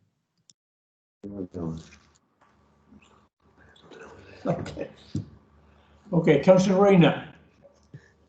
Thank you. I think if we look into this in more detail, one of the uses that are made of recorded lessons is pupils tend to not look at them in block, but work at them in their own time. So they will look at a short section and then answer the questions on that part. And that's one of the benefits of recorded lessons, that pupils can work at their own pace and their own time. But happy to check up on that for you. Okay, thank you very much. Okay, question 2, Councillor Mary Jones. Yes, again, I'd like to thank the Cabinet member for the response. And actually, I have had a brief chat with her since the question has been answered. But the purpose of the question was to demonstrate how safe our schools were, because I know we had problems with absences, and I was trying to demonstrate that there were very few cases. So very helpfully, the Cabinet member put the date in when she wrote the response. So I'd like to know, as far as possible, I think perhaps yesterday, how many pupils did we have off with COVID and stuff, but also tell us how many pupils and how many staff we have right across the authority, so we can see that it is very low. And as you say in your response, a lot of this infection, I don't know since the response, is being brought in from outside. The schools are doing a fantastic job, and I really feel that we should support them. Schools need to be in the schools so that we can actually educate them, because of the point just made by Councillor Fitzgerald. Thank you. Okay, thank you. Councillor Rayner. Thank you, and thank you to Councillor Mary Jones for asking this question. I will give you all the update as of close of play yesterday, the 2nd of December. Although Wales has been placed in tighter measures by the Welsh Government, Swansea schools have continued to be safe places. And I'll say the next figures very slowly, and I would be grateful if you could take notes and share them with your local communities. In Swansea, we have 31,500 statutory age pupils. That's reception to year 11. 31,500 pupils. We have 1,670 teaching staff and 1,900 support staff in our schools. As of yesterday, since the start of term in September, out of our 31,500 pupils, 365 pupils have tested positive. I'll repeat that. Out of 3,500 pupils, only 365 pupils have tested as positive. And out of a total of 3,570 staff, 215 have tested positive. And I'll repeat that again. 3,570 staff and only 215 have tested positive. Our schools have been visited by the Health and Safety Executive team.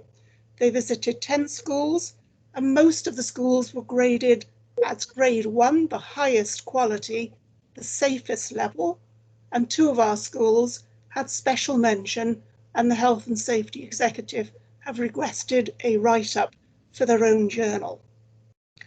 We've had 2 meetings led by Public Health Wales looking at the Swansea situation on our schools. And our schools have followed Welsh Government guidance on keeping classes and year groups together. And as Councillor Jones has said, we really need to congratulate our schools, especially the teachers and the heads who have organised this absolutely brilliantly. Where we are notified by TTP of a case, we follow their guidance on who must isolate. We're an authority with large schools and big year groups. Since the beginning of term, and this is where the numbers vary slightly, although we've only had 365 pupils testing positive, 19,417 pupils have been asked to isolate in addition to those positive cases. And of the staff in schools, 871 members of staff, in addition to the 215 positive staff cases, have been asked to isolate. Public Health Wales has confirmed that most cases in Swansea are in the community. We have a big thanks to give to our schools and the families who have supported pupils sent home to isolate. Keeping a child and a young person engaged, entertained, and continuing with blended learning is no mean feat. There are, however, cases where pupils have not been isolating and families have not been quite as supportive. And there has been meeting up with other pupils from different classes, different year groups, different schools, and there has been movement around families. So we request that the families limit their contact of their children within our communities. Please, no more parties, no more sleepovers, and very careful sending round to grandparents for childcare. And also that everyone on our communities continues to respect the advice on keeping safe with frequent hand washing, safe distancing and wearing masks. So I repeat again, the comments I made in my reply, in my written reply, schools are very safe. We have kept children very safe. The problem is when they meet outside, they become infected and that infection is brought back into schools. And we can only control that by parents and families exercising extreme care and in some cases quite difficult to control on our pupils to make sure it doesn't come into schools. But I'll repeat again, it's only 365 pupils out of a very large cohort of 3,500, and out of 3,500 staff, only 215 have been tested positive. But nevertheless, the advice from TTP on sending home year groups and whole classes has had a dramatic effect, and I would not like to think that anyone in Swansea goes on believing that when a whole class or year group is sent home, it's because they have all got the virus. That is just not true. It's a very small number. So happy to take further questions on this. Thank you, Councillor Green. Councillor Lyndon Jones. Thank you, Presiding Member. Only to say that on behalf of the Education and Scrutiny Performance Panel, we actually, on behalf, I wrote out to schools to thank the teachers, the head teachers and the staff, and also the central team now led by Helen, to say thank you for the work that they were doing. They were learning new skills by the day since March, and you know, really they have done a fantastic job. Thank you, Councillor Jones. I know that letter was very much appreciated by schools.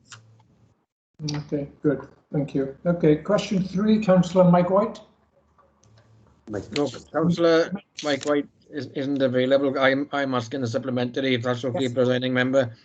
And can I thank the Cabinet Member for and welcome a commitment to the delivery of the 21st Century Schools programme. Would the Cabinet Member agree that the school environment is paramount to children's confidence and learning? Councillor Rayner. Thank you. I would have to say yes.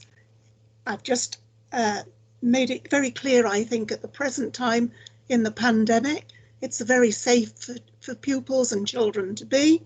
And I also think, in addition to having catch-up learning after having had so many weeks and months away from school, it's an excellent opportunity for staff to monitor, and even more important, it's an opportunity in a safe environment for children and young people to get together and meet their friends and have really meaningful social interaction. Thank you. Okay, thank you. Question 4, Councillor Cyril Anderson. Any supplementary, sir? Yeah, thank you, Chair. I'd like to thank the Cabinet Member for getting back to me, but I have no further questions. Okay, thank you. Councillor Mark Child. Thank you. I'd like to ask the Cabinet Member, the expansion of businesses on pavements and green spaces in Mumbles has been welcomed from the community as well. Can the Cabinet Member tell me what organisations got together to help set this up? And if this change for now might lead to reconsideration of how these spaces, along with the road layout and safety, might be considered in future locally. Yes. Okay. Robert Francis Davis. Okay, thank you. When the pandemic and we had the lockdown started, myself, Councillor Mark Thomas, Councillor David Hopkins, the leader, had meetings in Mumbles. A request had come in to help the businesses that were being hit particularly hard in the hospitality industry. I was also contacted by people in the Mumbles Community Council. It was Councillor Adam Gilbert contacted me. And the Councillor Rob Marshall. They were concerned about these businesses and that we thought we could try and do everything we could. There was one business particularly on Newton Road, and these officers did everything they could to ensure that they could then trade outside. we actually then licensed part of Southend Gardens through the Mumbles Community Council to help cafes and bars and restaurants use that space for dining outside within that area. This has been much appreciated, not just in Mumbles, but in other areas. We did a similar meeting with Crossinen traders, Morrison traders, and several communities on the outskirts, not just the city centre.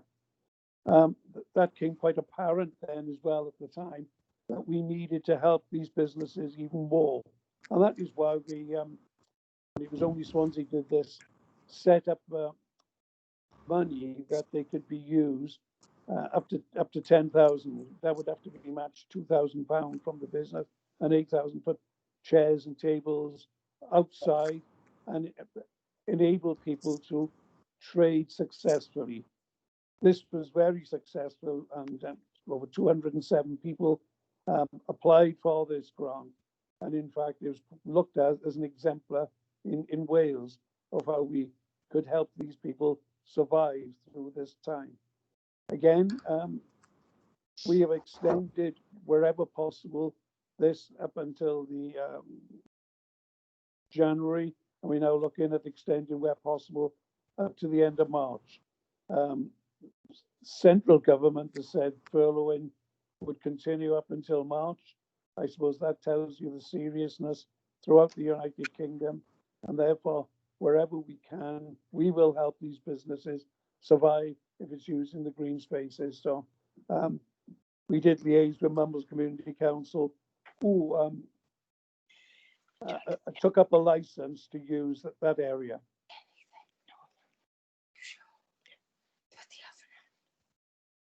Okay, thank you. Councillor Peter Black. Yeah, thank you, Chair. Obviously, since this question was tabled and the answer provided, there have been significant changes to the circumstances under which the hospitality industry is operating. Specifically, as of tomorrow, this ban on sale of alcohol, closing at 6 o'clock, etc. Are there any further things the council can do to try to help these businesses through this particular latest lockdown? And are we having any discussions with the Welsh Government about how we can put in support for them? Yes, we are. We are doing everything that we can, and I'd like to actually praise the efforts of the leader, Councillor Rob Stewart, who I know has been working tirelessly, liaising with Welsh Government, keeping me informed all the time of how we can help the hospitality industry. We haven't had all the details through, but I know that our finance department are sending out money straight away to the people that applied on the last occasion without having to go through onerous applications to get it. And I think it was the finance department and Ben Smith that really led the way in Wales, and they are to be congratulated with the way they worked. Also, the way that our licensing department has worked with trading standards and have worked with our highways people to ensure that people can keep trading. I understand there are further details going to come through of how we can help the people in the hospitality industry. It hasn't come through yet to us. Once we have that details, and I'm told that this should be through the early part of next week, we will ensure that that gets high publicity and using our communication skills to get that through to people of how we can help these businesses financially. Words aren't enough for this industry at the moment. What they need is financial resources to enable them to survive. It is a very important industry, and we are doing everything we can to help.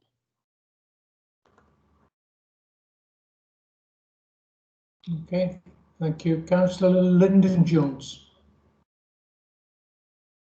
Great, thank you, Presiding Member. I certainly agree with Councillor Robert Francis Davis that the support for business is paramount. And with the ban of alcohol, which I find quite extraordinary, now for pubs and so on, they're going to go through a very difficult patch indeed. And indeed, Councillor Mark Thomas mentioned the car parking charges might be reduced in Mumbles. Can I say, though, I was quite surprised when figures were released today that the 5 billion given from the UK government to Wales to support councils and business to pay for the coronavirus pandemic, 1.6 billion as of today has not actually been spent. So when Councillor Robert Francis Davis said we need a bit more money, can I suggest he asked his colleagues in Welsh Government what they've done with that 1.6 billion, because we want it spent in areas like Mumbles, Bishopston and throughout Swansea. Thank you. Well, I'm not being as parochial as you, and it obviously sounds like you're trying to make a political thing out of it. I think I left that to you, Robert. I am looking at all of Swansea here, because the hospitality industry is important in Morrison as it is in Mumbles, as it is in Gorseinon, to the centre of Swansea, or even in St Thomas, SE1. All these businesses are struggling because of this pandemic. I am assured, because of the work carried out by Rob Stewart, that there will be substantial packages coming forward. You cannot just overnight come up with a package that will meet the needs of all these businesses. But I am sure that that will come in. And I look forward to that coming forward from Welsh Government. Some of it will be administered, my understanding, from Welsh Government. A lot of it will be administered by us through our finance department. And the work being carried out by Ben Smith, and I must say, and his team, has been exceptional, the way that they've got money out to businesses when they need it. They don't need it next January, they need it now. And we are going to move heaven and earth to get that as quickly as possible to everybody in need. Okay, thank you. Councillor Rob Stewart.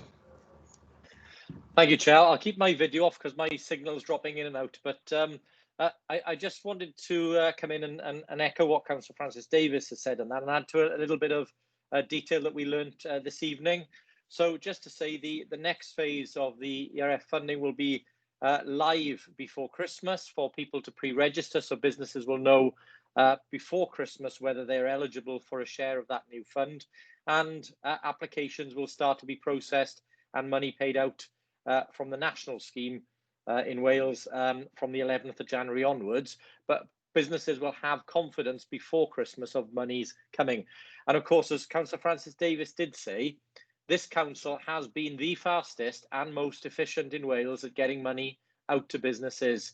We paid out within 24 hours nearly £10 million worth to businesses, by far away the most efficient and fastest payer of any council in Wales. And just to correct Councillor Jones, I know he's seeking to make political capital this evening, but there is a big difference between announcing money and actually making that money available to businesses, because of course we are not out of the pandemic yet.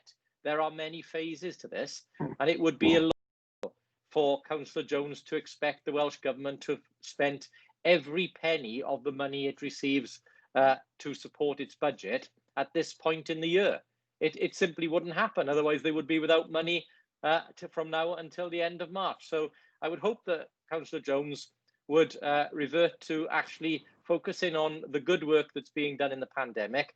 And I would remind him that the package that was agreed with Welsh Government this weekend is the most comprehensive and the most generous package anywhere in the UK.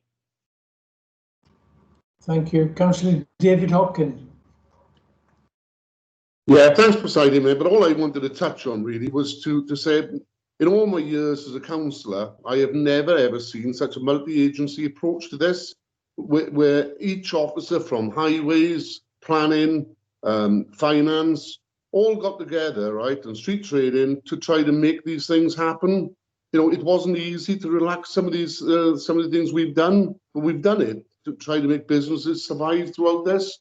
I'll use one example. For a small effort and a small investment, we in one business alone, we saved 16 jobs. So as chair of that task group, I'm very proud of our record within Swansea, but also it's also with Members Community Council, and also played a massive part in Lisa Wells within the city centre and the uplands. So I'm very pleased to be part of this council that are very proactive in supporting local businesses. Thank you, David. Councillor Clive Lloyd. Yeah, very briefly, Presiding Member, I agree with all the comments that have been made. I think within the city and county of Swansea, the attempts and the way that finance has been expedited to local businesses has been nothing short of miraculous, really. And credit should go to Mr. Ben Smith and his finance team for achieving this. But what we are seeing is, unfortunately, with all the grants that are coming down from the UK government in Westminster, somebody's got to pay for it. And unfortunately, perhaps Councillor Jones would like to explain to all the hard-working council workers that are going to receive a pay freeze, as announced in the comprehensive spending review from the Chancellor, all the social workers that were said that we would clap them, we would level up, we would recognise them, all those social workers and other council workers who are now going to have to pay for all the coronavirus COVID crisis that his party is going to inflict on council workers. Perhaps instead of worrying about what the Welsh Government are doing in terms of getting money out, perhaps he should explain to the workers of Swansea Council why they're having a pay freeze for the next 12 months. Okay, thank you. Okay, Councillor Francis Davis, nothing to come back on that, no? No, I mean, if anybody else got any questions, happy to take them. Okay, thank you. I would like to reiterate what Councillor David Hopkins said. I have never known all the departments work so well together, and we must congratulate them. They work tirelessly, going out, the highways people, our licensing, environmental health, our trading standards, they all work together, and it was a real team effort. And we look forward to this new way of working, continuing, that everybody works as a one council approach. And well done all. Okay, thank you. And question 5, Councillor Mike Day. Thank you, Cabinet Member. Thank the Cabinet Member for the response. Just very quickly, obviously, it's a difficult situation because at the time we're wanting to keep people in their own homes, it's difficult for people to be visited in their own homes to ensure that the adaptations can be made. But grateful for the response. At the end of paragraph 2 of the response, there's a statement saying we will review the effectiveness of the additional resource and consider increasing this. Two questions. Could the Cabinet Member tell us when the review will be undertaken, and could a response be sent to us about the outcome of that review, please? Thank you, Presiding Member. If I can respond, happy to give a written response confirming when the review will be carried out, and happy to share the findings. Okay, thank you, Andrew. Okay, that is the 30 minutes for councillors' questions. We now move on to the notice of motion. Let me just find it. And we've got Councillor Mary Sherwood, I believe, to move it. Mary? Yeah, thanks, Presiding Member. Thank you very much. So, everybody, last month we moved to support a pension credit take-up campaign, and we considered some alarming figures about how underclaimed this important benefit is. And as I mentioned then, an estimated £16 billion goes unclaimed in the UK every year, leaving people languishing in terrible situations. That's across the whole range of benefits, not just pension credits. The benefit system is confusing, bureaucratic and degrading. In Scotland, where a certain amount of responsibility for benefits is now devolved, Their motto is fairness, dignity and respect. And the fact that this even needs to be said is a shocking indictment of the experience endured by claimants in the UK and reminds us why our welfare system has been criticised by the United Nations as being in breach of human rights. Small wonder that so many eligible people cannot bring themselves to go through the claim process. We know that poverty costs the public purse.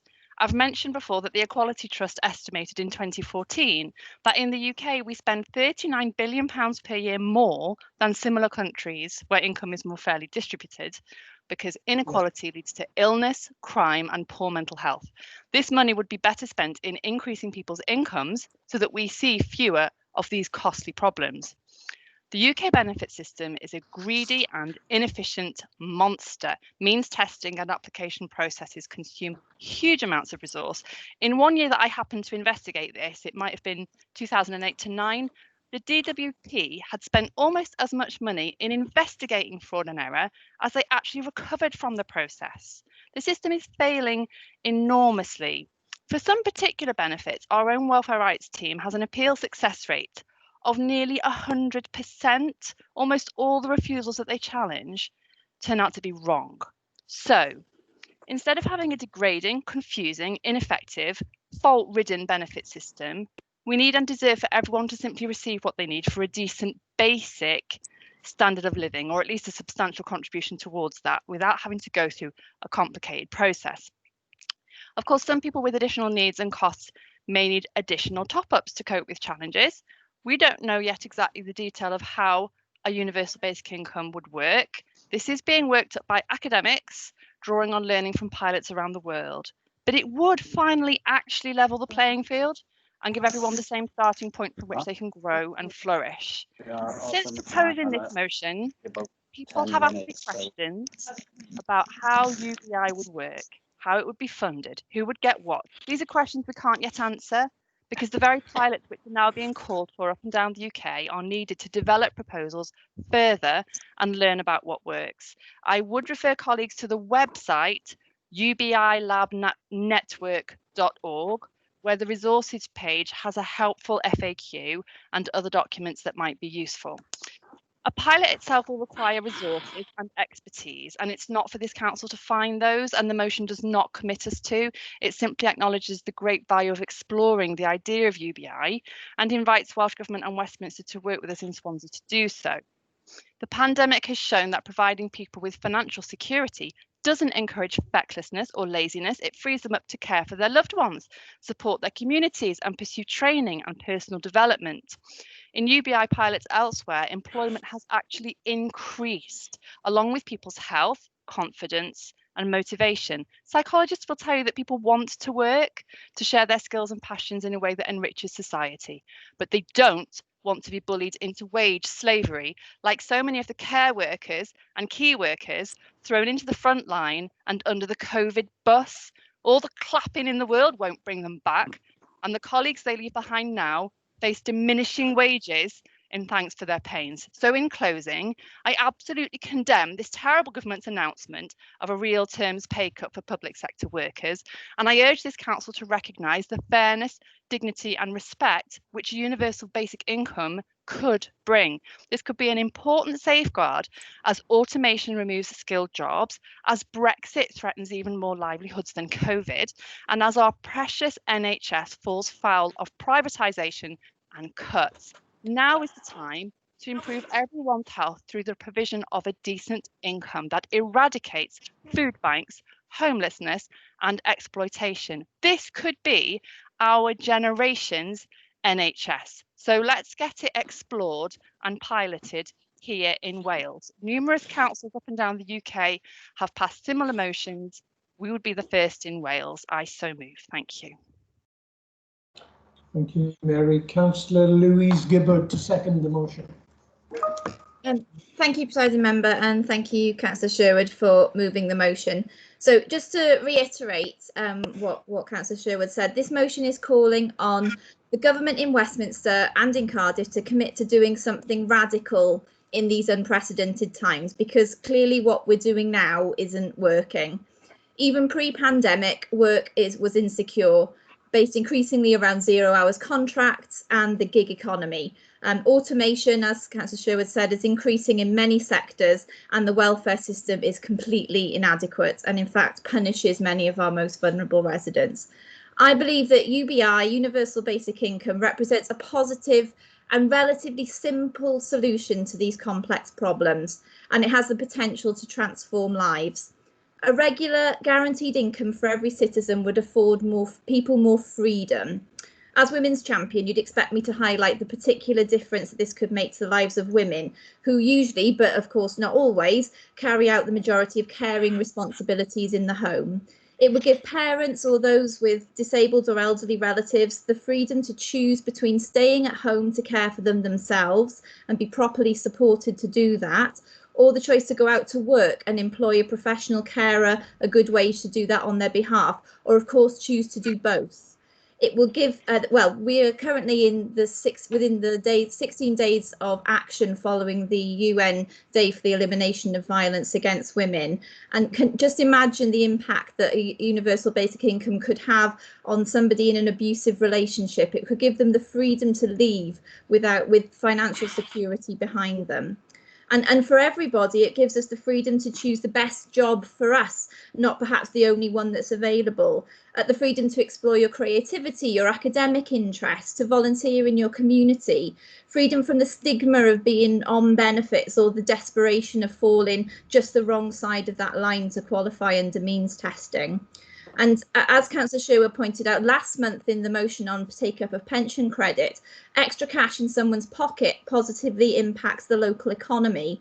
For people who feel they don't need it, they can use it to employ a tradesman to do more work, or upgrade your vehicle to a greener model, or buy a meal from a restaurant. Or it's giving back into the local economy, and also it will go back into the state through taxation. It's really important to point out that I don't think that UBI is a magic bullet or an end in itself. It really must be accompanied by properly resourced public services, especially after a decade of austerity and cuts. And it must be carefully thought out and set at a sufficiently high level. And as Councillor Sherwood pointed out, you might need enhancements for disabled people, for children. All of that would need to be worked out. Because whilst the idea is simple, the practicalities are not, but that should not stop us from trying. And that's what this motion is urging the government to do. So the pandemic has laid bare the lack of a safety net for so many people. Income support schemes were put in place very, very quickly, but there's still an estimated 3 million people excluded from these schemes. There's clearly a need for something universal, and this is a principle that the British people already know and we understand and we support. Look at our NHS. The UBI Lab Network calls UBI our generation's NHS. When we built back better from the Second World War, we put in place a universal system of healthcare. Let's build back better from the pandemic with a universal basic income. Thank you. Thank you, Louise. Councillor Chris Foley. Thank you very much, Presiding Member. I wholeheartedly support the principle of UBI, and so do my party, which has put it down in its manifesto. It's a shame that the shadow Treasury spokesman Annalise Dobbs today announced that it wouldn't be in the Labour Party's manifesto, which is a shame, because I think, having listened to the proposal and second of the notice of motion, they fervently believe, like myself, that the way in which our benefit system has developed, the universal credit was supposed to be a one-off, one payment that would have helped people get out of this horrendous benefit system, but it's been underfunded and you know, basically it's been abused. I think bringing in UBI would actually start to actually level society off and bring into a form of respect that has been lost because of the benefit system. I wholeheartedly support the notice of motion, and I hope that that you are successful in getting a pilot, possibly one in Wales and in Swansea, but I wholeheartedly support it. Thank you, Chris. Councillor Nick Davis. Thank you, Presiding Member. I wholeheartedly support this motion. I think the Department of Work and Pensions, for all the reasons that Councillor Sherwood gave, is a national disgrace. When Paul Laverty was working on the script for the film I, Daniel Blake, he did some real-life field research in job centres, and some of the incidents that he came across, he did not include in the film because he thought this is so cruel and so demeaning and so humiliating that no one would believe it. They'd think I was making it up. It takes sometimes a national emergency like COVID-19 to be a catalyst for doing something about something that's been dysfunctional for so long. And I think for all the reasons given by the mover and the seconder about equality, about dignity, about work and what work means to people, this is an excellent principle. I would like to make one point, and this is purely in the spirit of the movers, where they said this is not a magic bullet, it's not a simple slogan, it's more a way forward to have a look at how we can do things better. So in that spirit and the need to look at best practice, I'd be interested to know why Finland experimented with it and then discontinued it, because Finland is a society which is much more equal than ours and has much more respect for equality than ours. Finland isn't Wales, Finland isn't the UK. I would nevertheless be curious as to why Finland didn't go ahead with it after experimenting with it. That's detail though, it's not the principle, and the principle is one that I wholeheartedly support.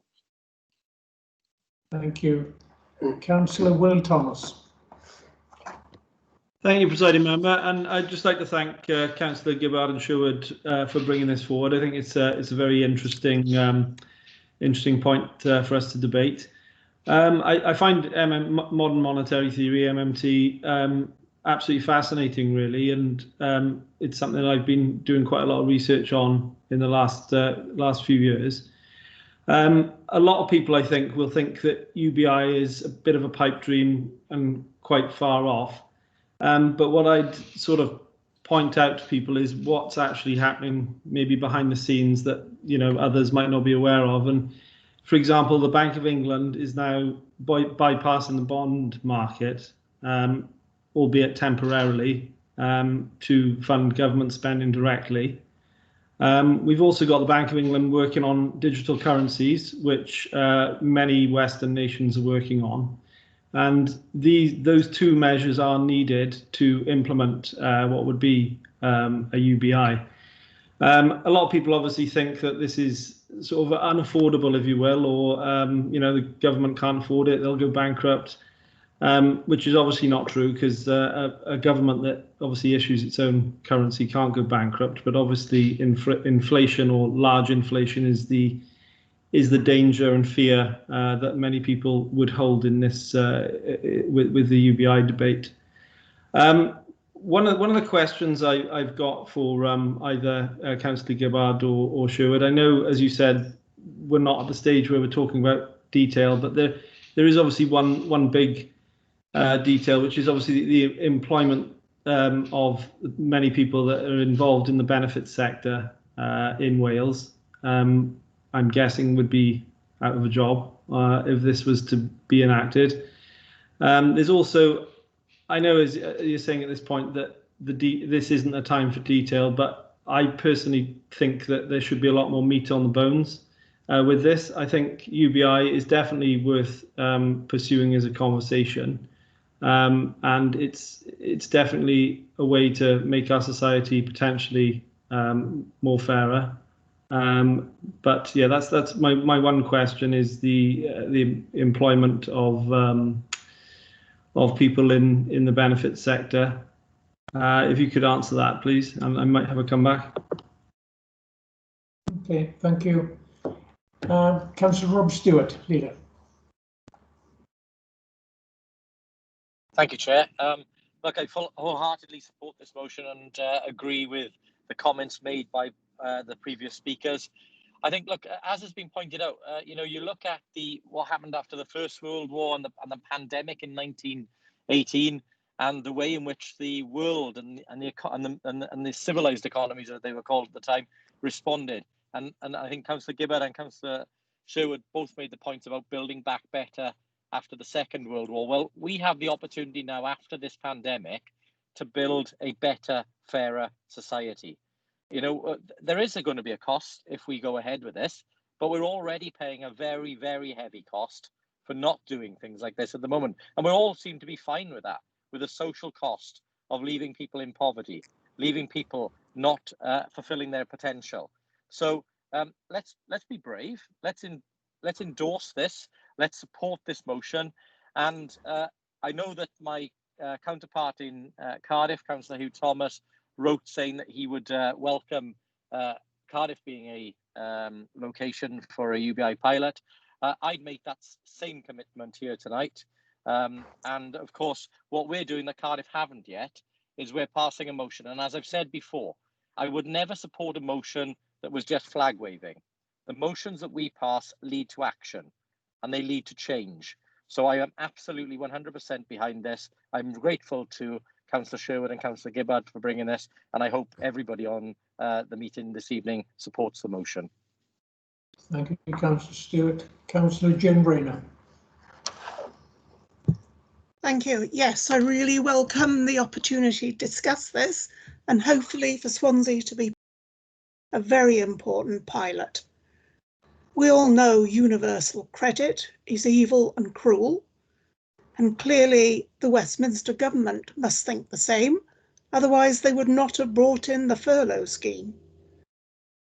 Furlough is actually paying a large amount of people's income, and that's not so far away from the whole concept of providing safe, non-means tested benefits to people in need. I'd like to point out that universal, non-means tested payments are not totally new for the UK.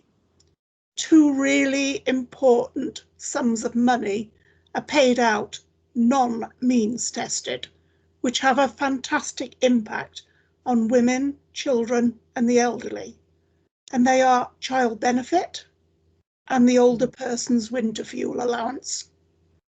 We're already on the way to looking at maintaining well-being and good health by universal non-means tested means, and this is a great opportunity to pilot further investigation of how we can take that further. Really happy to support this. It's long overdue. Thank you. Councillor Clive Lloyd. Again, yeah, just I don't want to repeat anything, presiding member, because I know time is getting on, but I think Councillor Sherwood very eloquently put it. I mean, this is a change in time, isn't it? You know, for those who may not have been so supportive of something like this before the pandemic has certainly highlighted that we're going to have to deal with some major social downfalls and consequences of the coronavirus crisis. The number of people that are attending food banks has risen exponentially. And this isn't just about poverty. I know I was listening to an article yesterday about a food bank that was saying about poverty means different things to different people. But for the people that were being interviewed, poverty is not about money. It's not about food. It's a lack of hope. And I think what this does is give people some hope. It can lift people out of poverty. It can lift people out of that.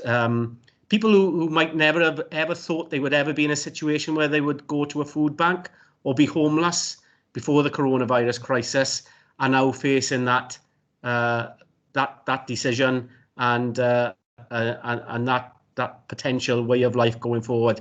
So I won't repeat what's been said. I'm fully supportive. I think the timing is absolutely right, and we should be absolutely pushing for this sort of initiative as our legacy for future generations to come, so that they don't have to go through some of the things that many of the people that have gone through the coronavirus crisis have found themselves in by no fault of their own.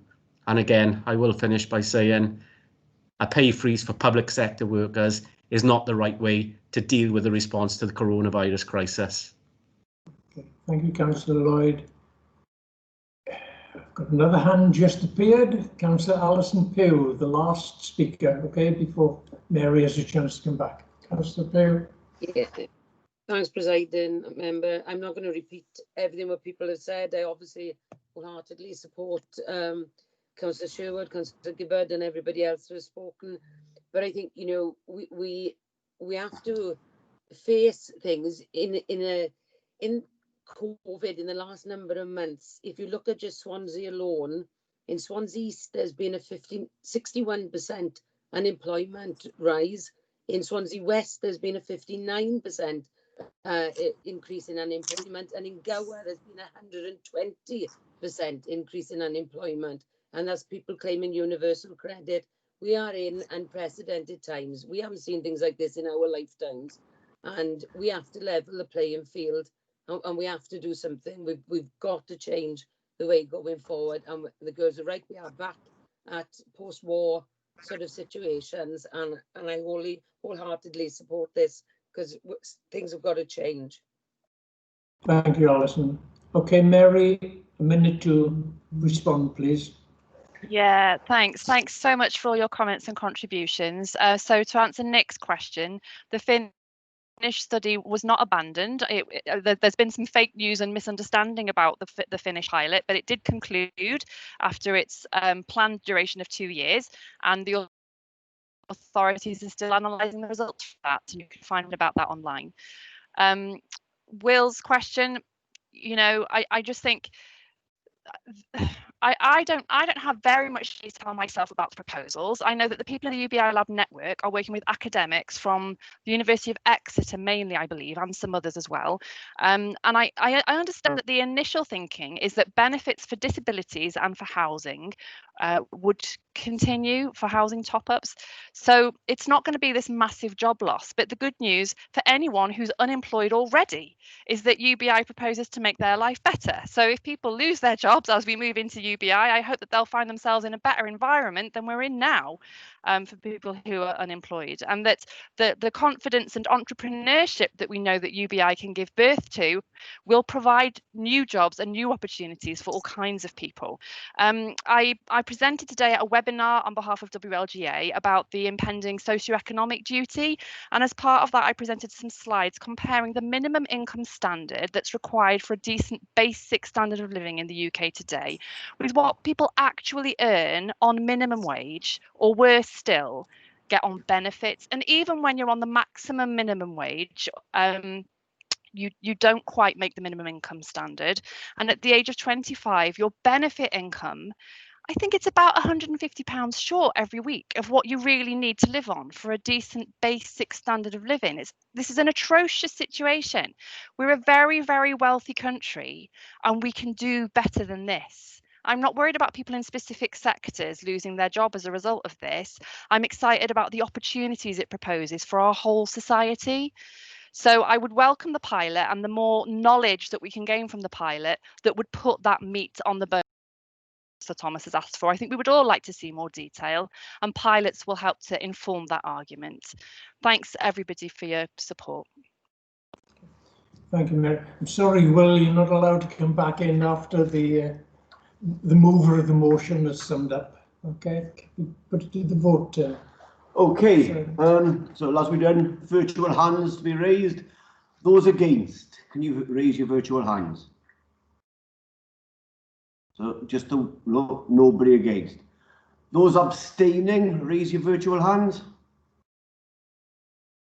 Right, hang on, I got a few abstentions here. That's 5 abstentions, okay. And if you can lower your hands, you 5, thank you very much. Oh, there you are. And can those voting for, can you raise your hands? Can you please count Mike Lewis? His phone has run out of charge and he is raising his hand here. Don't speak. She's casting a vote. Oh. Yeah, that's okay. Thank you, Andrea. She was casting a vote. I need a few more hands to go up. There you are. That's great. That's fine. The notice of motion is carried. Thank you very much. Okay, thank you all. That concludes the agenda. Before we leave, can I wish you all a happy Christmas and a better 2021 than 2020. Thank you all very much. Same to you. Merry Yeah, Christmas, everybody. Bye. Bye, Thank you, everybody. Des. Yeah. Good night, everyone. Bye. Good night, everyone.